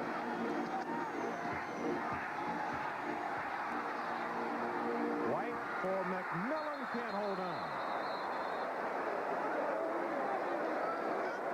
Adrian Karsten, what have you got for us? Well, I'll tell you what, Ron. Last week against Mississippi State, in 12 offensive drives, the Longhorns only came up with 2 field goals. Tonight, in 12 drives, came close, but wasn't quite ready to get it done again. They've only got 1 touchdown. In 24 drives, 13 points. That's no way to win the Southwest Conference. No, that's an excellent point. What's going to happen is the defense is going to have to make a big play, an interception, and they've made some big plays tonight, or the kicking team, special team, to try to get a score. Chuck Johnson, number 79, came back and has played on the last couple of series. Frazier, big opening, has 5, counted off at close to 10 yards. Shane Dronette makes the tackle for Texas.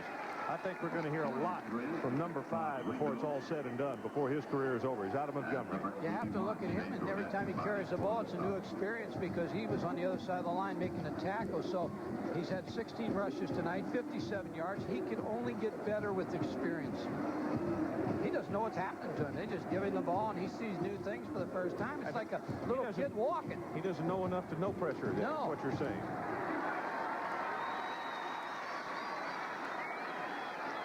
Enough for the first down, 13:24 remaining in the ballgame.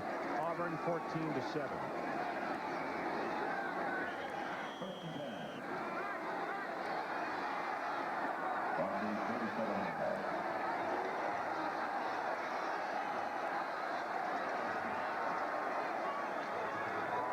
They run the reverse.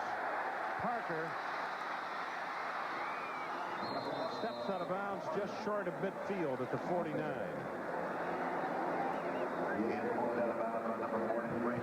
Tell you, the people who are going to get a headache when they see this film are the teams that have to play Auburn on offense, because you're always looking for tendencies, and they do so many things well. Here they run the reverse and get a pretty good game. Boone Powell makes the tackle along with Todd Ringo. You know what they also did, just what you're talking about, it was an influence play with the guards coming the opposite way and then hit the reverse.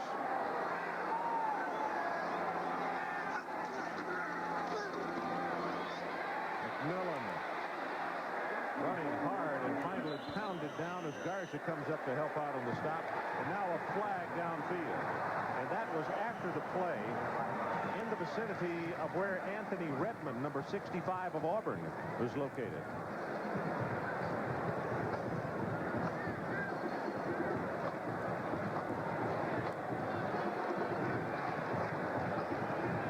Auburn's backing up, so it must be on them.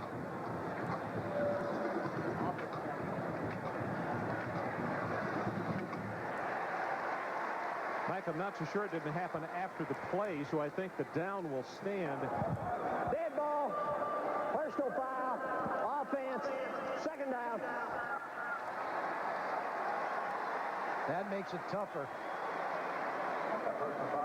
Only 3 penalties against Auburn, a total of 30 yards, but that one right there pushes the ball way back to the 39-yard line. This game is like a game where it's waiting for one more big play to set it off by some team, one of these offensive or defensive units or a special team to just set it off and end it.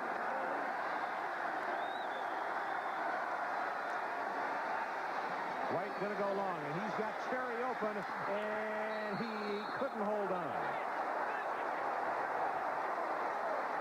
Pedro Cherry, the junior from Windsor, North Carolina, went parallel to the ground, and the jar of the turf, he couldn't hold it.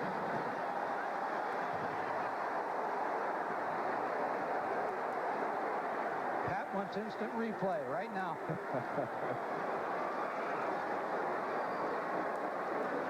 Tulane coming back on Rice, 21-13 now. And you judge for yourself.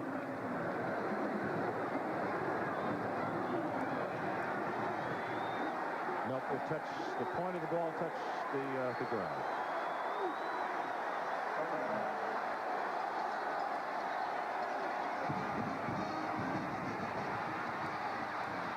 White dumps it off to McMillan, and there's where it's done.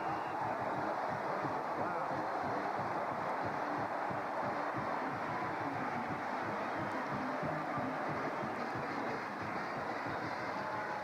Shane Dronette came from the left side with pressure, and his stand rolled the pocket, dumped off the pass, and McMillan had to pay the price. I'd keep trying to block the punt run. You got to help your offense some way. Maybe it's through special teams. Well, his last 2 punts have been 14 and 17, and boy, did he make up for it. This one is all the way back to the 7-yard line by Garza. No place to go. Texas will have to scrimmage for their own 10. That is a 54-yard punt. Let's take a break. Football, Auburn versus Texas, is brought to you by Jeep and Eagle, a division of Chrysler Corporation. 11:50 left to play in this football game, and Texas from their own 10-yard line. Childers and Brown, the two running backs.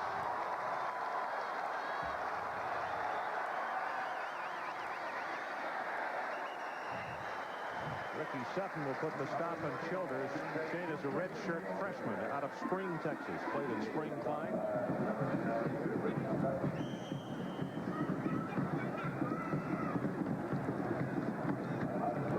As we mentioned, Chuck Johnson, number 79, injured in the first half. Kind of surprised if we have seen him again, but he's back in the lineup.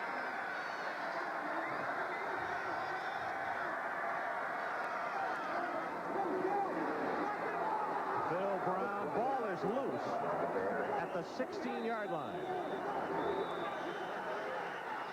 Always teach your defensive players to point toward the other way. You may get it. Nope, you're not getting this one. Texas on the recovery. Big question you got to ask yourself is, if Texas, can you go the length of the field and drive the ball against Auburn? You haven't been able to do it all night. You're going to need a big play. Here's the handoff, just a wide handoff. Again, I go back to working the first team quarterback works with those backs. Adrian Walker just got pulled out loose from him, and they dodged one there. Walter Tate, 76. The junior from Decatur is the one who knocked it loose. So now third down.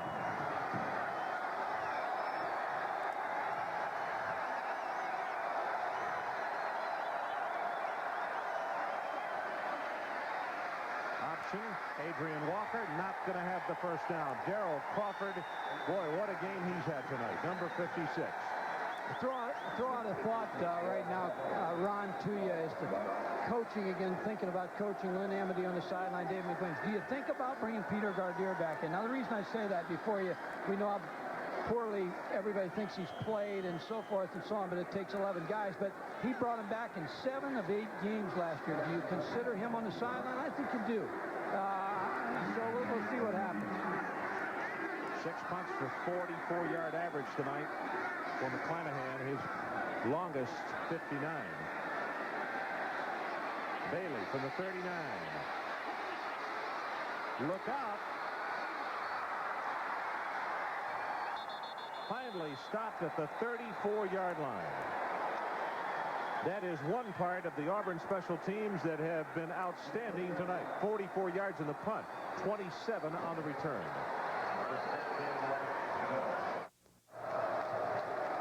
Well, there you see the score. Interesting number. Stan White in the second half, 3 of 11 for 13 yards after going 8 of 16 for 86 and a touchdown in the first half.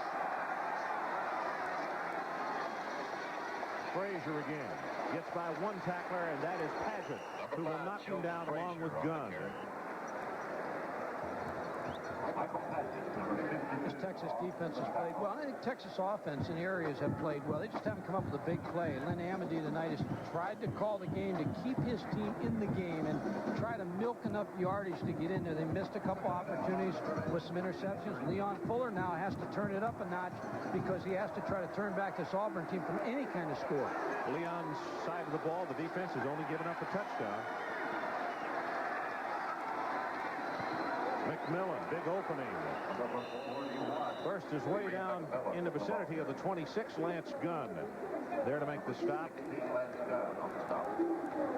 David McWilliams, head coach here, former player. In fact, David was an academic All-American at Texas. He was a math major, and his son Dennis, who plays on the team, number 50, is in aerospace engineering.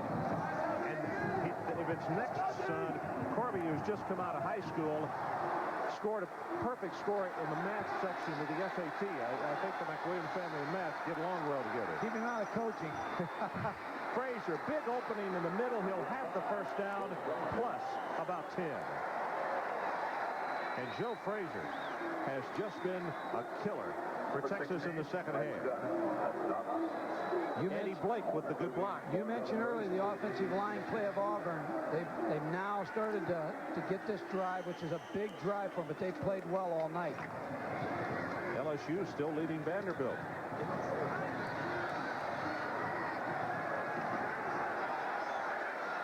Under 9 minutes to play.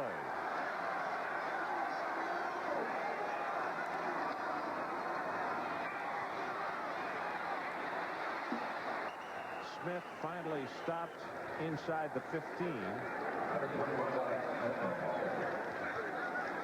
Then a highly recruited player out of Mobile, Electron Williams, who has not seen action tonight at the tailback position for Auburn. But Joe Frazier really just gets better.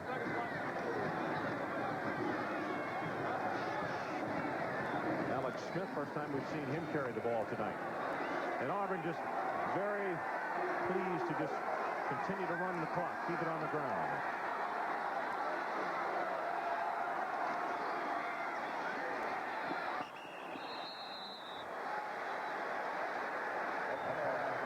Boone Powell from his linebacking spot was number 56, and look at the hit that Stan White takes on this incompleted pass. Under pressure, they brought the outside backer. That way they were going to try to throw the play action pass. Had him open, just didn't have time to get it off.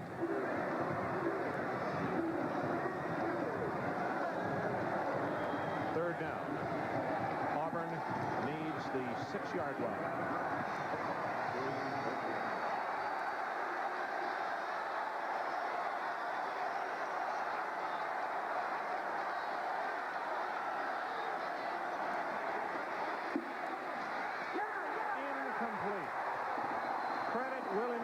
With the hit. Boy, did he come up and belt the running back, Joe Frazier. Willie Mack Garza, number 17, breaks on the ball. Here you see Stan White rolling to the right to get him away from pressure.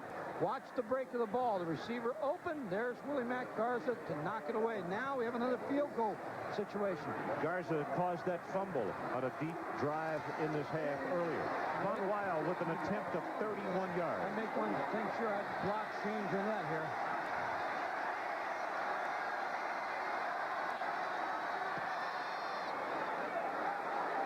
He is no good. Von Weil, who normally from that distance is just automatic, and maybe the rush up the middle made him rush a little bit. So let's take a break. Auburn 14, Texas 7, 8 minutes left in the ball game.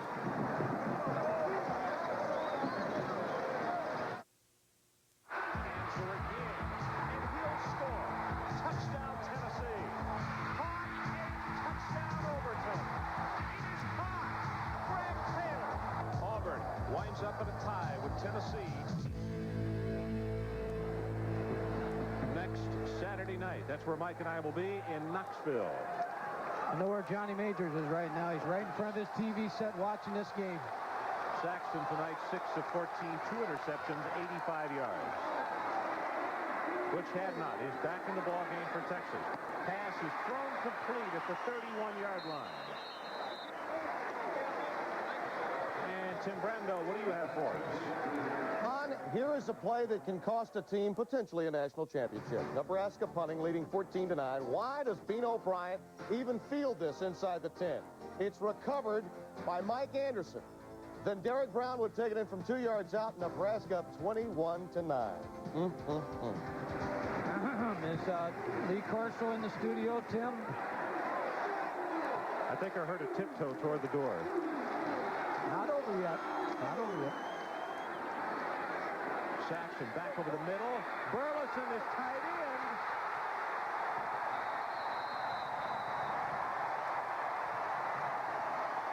Oh, boy, I tell you what a great pass. Burleson with a good reception, and so many missed opportunities tonight when we were talking about Auburn is a good route. Jimmy Saxton is getting the job done. Here you see Jason Burleson running down the field, a little late, just underplayed a little bit by Fred Smith. It took so long to get there. The key of the play was Burleson's inside turn because he made it impossible for the defensive back to make the play. He probably learned that in basketball in high school.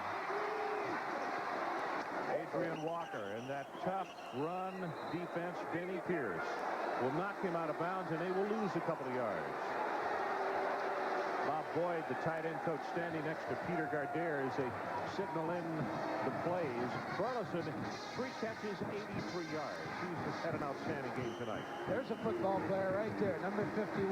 He gets my vote as a linebacker. I tell you, he is a good run support guy, and he's also doing well in pass coverage. The Auburn linebackers all playing well. When you look at Willis, at Crawford, and at Pierce, all 3 of them have played extremely well.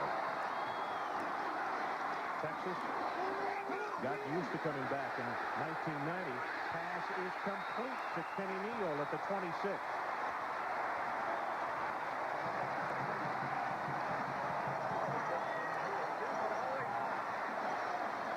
They'd like to come back, as the graphic said, 7 out of 8 times last year. James Saxton gets the opportunity to do it tonight. Got 6 minutes and 40 seconds to do it. Ron Franklin, Mike Gottfried, and Adrian Karsten in Austin, Texas. And hope you're enjoying this one. Auburn on top, 14-7. 6.5 minutes to play.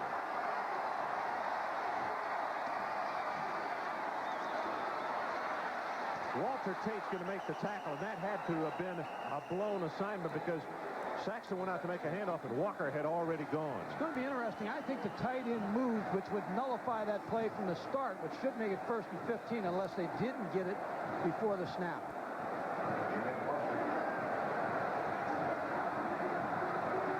Saxton is injured.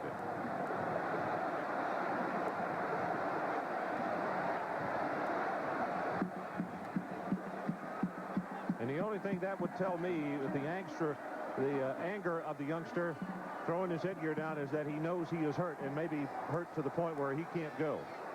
Now he looks like he has to come out.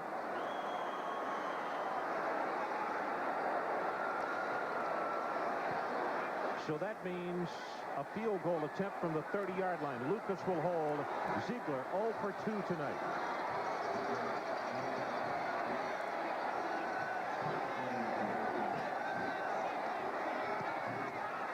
Kick is long enough, and he's good.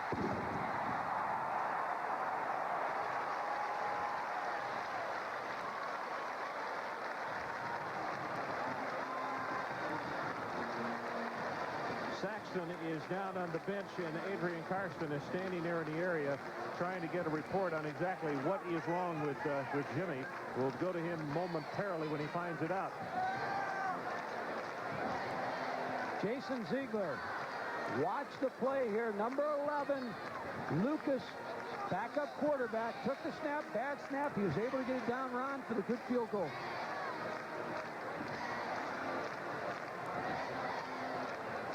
This has been an interesting football game, to say the least. 14-10, our new count. And let's go down to Adrian Karsten. Adrian, what do you have for us? As far as we can tell at this point, Ron, it appears that he really got his bell rung. He put his head down. It was definitely a blown assignment. He went to roll out to the right and hand off to Adrian Walker. Walker was not there, and he took the full brunt of that Auburn defensive line. Back shortly when I've got more. See, that's Tate who hit him, and Tate weighs like, what, 320 pounds. It was the second hit, Ron. Alonzo Etheridge, number 91, was the one whose helmet hit Jimmy Saxton's helmet. You see him shaking his head,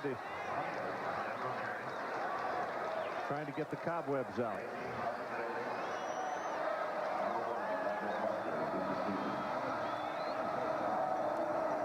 Jason Post to kick it off.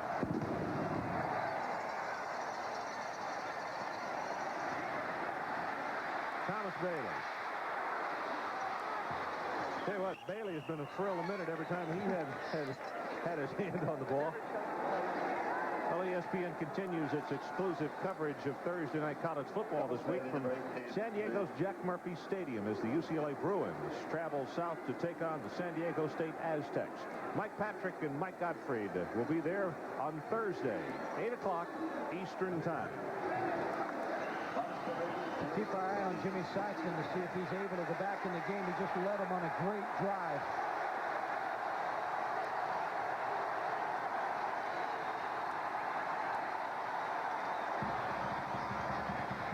Joe Frazier tries the left side. He's going to have about 4. Michael Pageant, the middle linebacker, senior out of Beaumont. Michael is the one who had that big interception 2 weeks ago in the opening game against Mississippi State and almost took it the distance for the touchdown.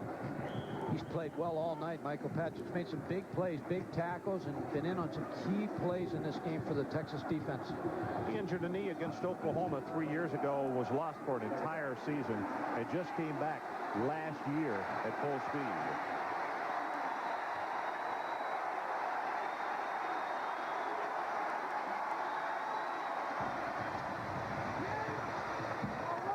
That's McMillan breaking it up the middle. Gunn has to make the tackle, and that is a huge first down for Auburn at 5:03 left to play in the ballgame. The reason that play is so successful is they're usually giving the deep handoff to the tailback. That play hits so quick with a fullback that the front 4 does not see the ball, and he's on him so quick. His stance, he's up almost 4 yards or 3.5 yards off the ball, so he's on you really quick.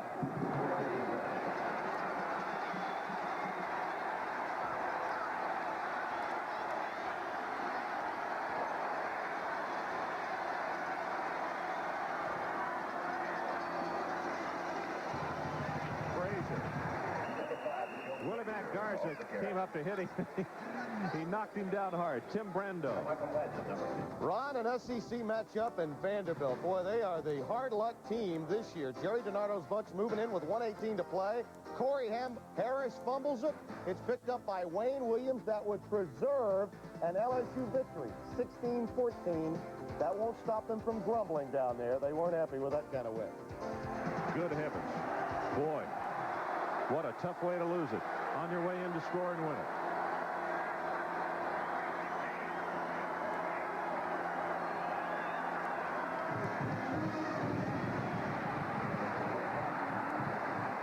Good, tough running by Alex Smith. And another Auburn first down. And now all of a sudden across the way, the bench of the Auburn Tigers beginning to smell victory with 3:52 left to play. They bring in Alex Smith and get good blocks on the defensive end.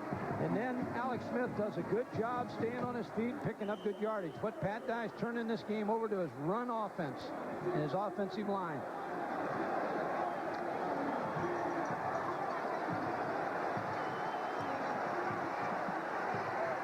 David McWilliams takes a quick peek up at the clock, and there's not much left there for his club. McMillan, here's that quick handoff. Dronette trying to take the football away from him. Couldn't get it done, and it's going to be a second down and short as McMillan, because of the high tackle, kind of carried him along there to the 36-yard line. So quick on you, but what Auburn's done a good job on first down, picking up good yardage.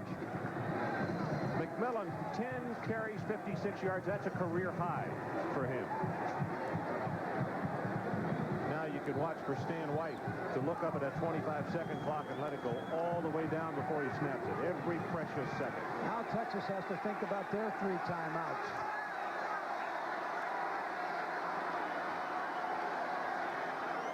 White let it go all the way down to 2 seconds. And on the running play, McMillan is uprooted. They're going to have a third down and about 3.5 yards. The last third down situation, they had short yardage. They ran the ball with Joe Frazier. We'll see what they do now. Texas calls a timeout, so they stop the clock with 2:32. We'll be right back.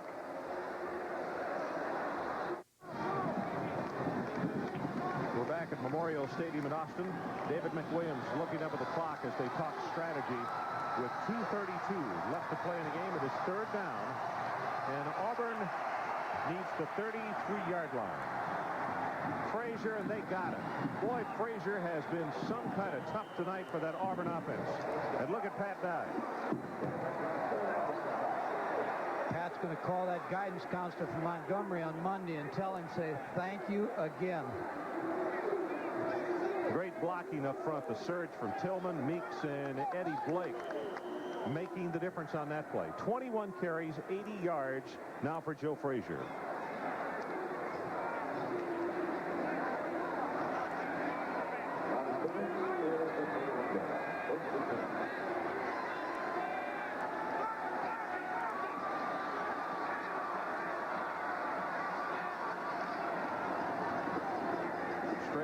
Tony Richardson. He will be wrestled down at the 29, and now under 2 minutes left to play.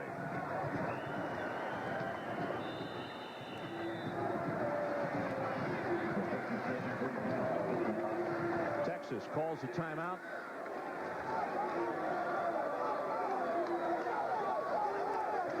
And tonight's Visa players of the game. First of all, for the Auburn Tigers, Alex Thomas. 2 huge interceptions in the ballgame. 1 at the 3-yard line, which stopped a certain field goal for Texas, if not a touchdown. And he also had a couple of tackles along the way.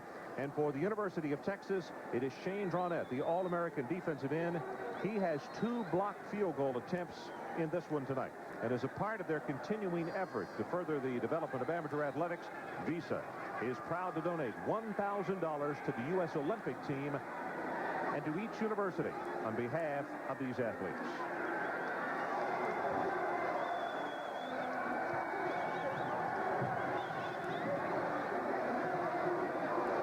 Stan White looking on from the far side of the field.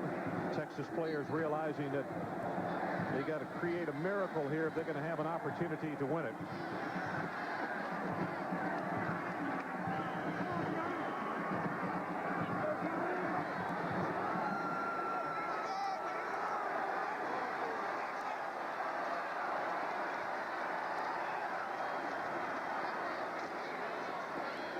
McMillan goes straight up the middle.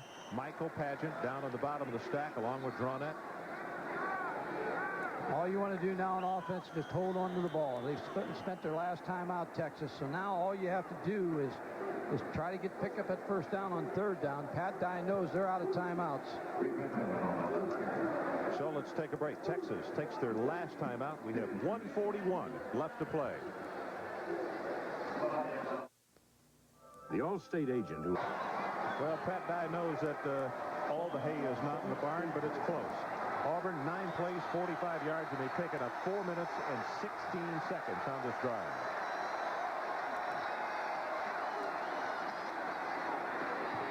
Frazier, and he's going to be stopped short.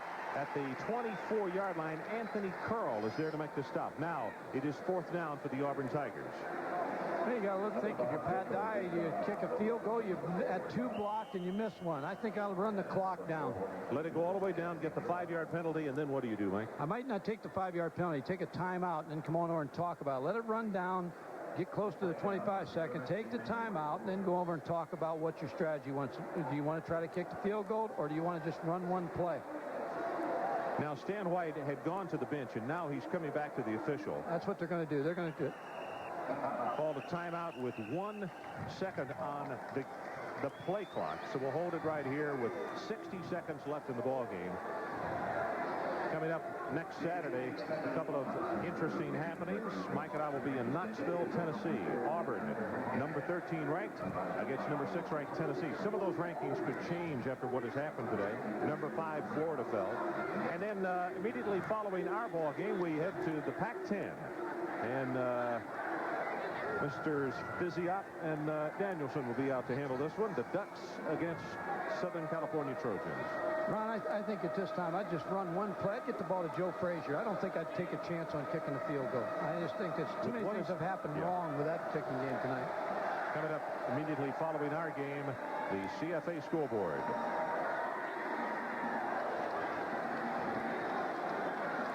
If you pick up the first down, it's over. If you don't, and Texas gets the ball, you put your defense back on the field. They have no timeouts left. They've had trouble moving it against you, so I think that's the strategy that Pat Dye is going to go with.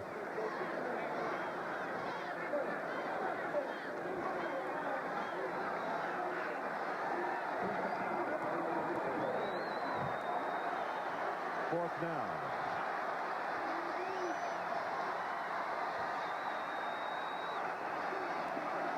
They run the reverse. Pass is incomplete. It bounced off the turf. Now, that stops the clock with 56 seconds left. Oh, is that a gutty call? I like the call. I really did. I like the call. Peter Gardere comes back in the ball game. You can see Jimmy Saxton still sitting on the bench on the near sideline. No timeouts for the Texas Longhorns. Well, he brought him back 7 out of 8 times last year, so he gets a chance to do it again. He's up against it. 4 of 9, 1 interception, 56 yards. That one interception was picked off for a touchdown. Let's see what the youngster can do. Those is complete, now incomplete as the ball comes loose. Anthony Judge making the play. Also, Daryl Crawford was there. I think what Pat Dye did on the 4th down play, I think, again, it was a good play. They didn't make it. If they ran the ball and didn't, they may have taken off a couple more seconds, but they'd have still stopped the clock for Texas to have the football. He's got confidence in his defense, and he doesn't have any confidence in his field goal team right now.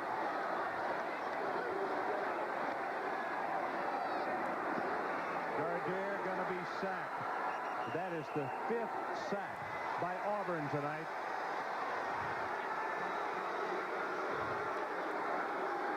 Reggie Barlow. Let's see. The ball is going to be placed now at the 24. I wonder why they stopped the clock.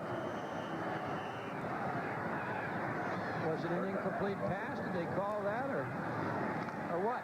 He must have, because you're exactly right. Incomplete pass, we've just been told by our official statistician here. Gardere zips the pass complete to Neal. That's enough for the first down, so the clock will stop for just a second as they move the chains. That's good for 14.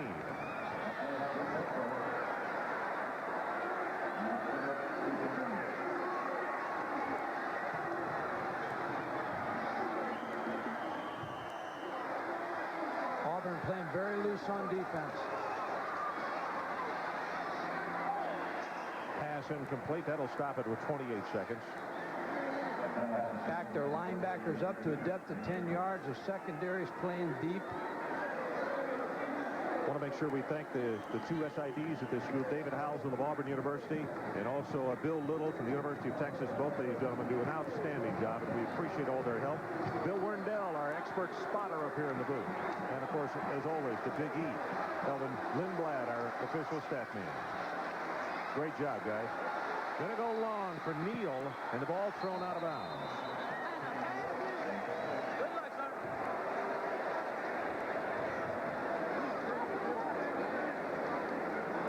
23 seconds. They need to throw the ball down the field. They need somebody to make a catch, break a tackle. They need some type of big play. Auburn, the front four, is going to get after Peter Gardere on this play.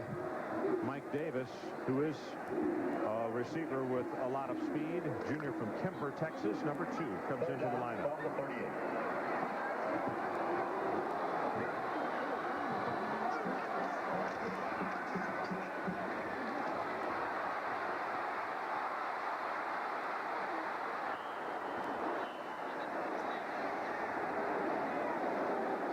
Barlow and Sutton with the pressure. Clock now with 16 seconds left. Texas will have a week off. For Auburn, they head to Knoxville. And the Texas Longhorns are 16 seconds away from opening this 91 season 0-2. Well, the one thing about their season, they still have the conference, and that's something that you still have to shoot for. If they lose this football game and they're 0-2, they still have that to play for. But they still have 16 seconds and a hope.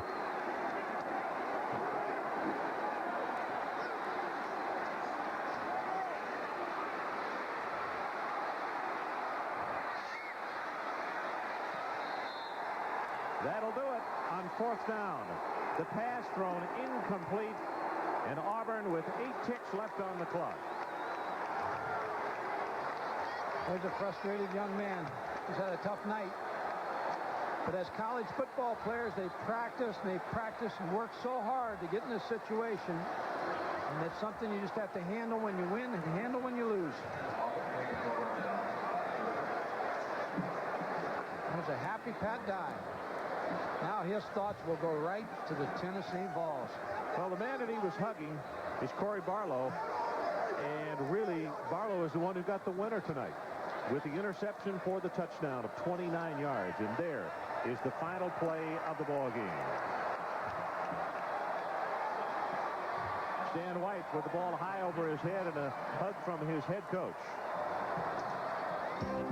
Once again, the final score, Auburn 14 and Texas 10. Stay tuned for the college football scoreboard next. From Mike Gottfried and Adrian Karsten, I'm Ron Franklin. Good night from Austin, Texas.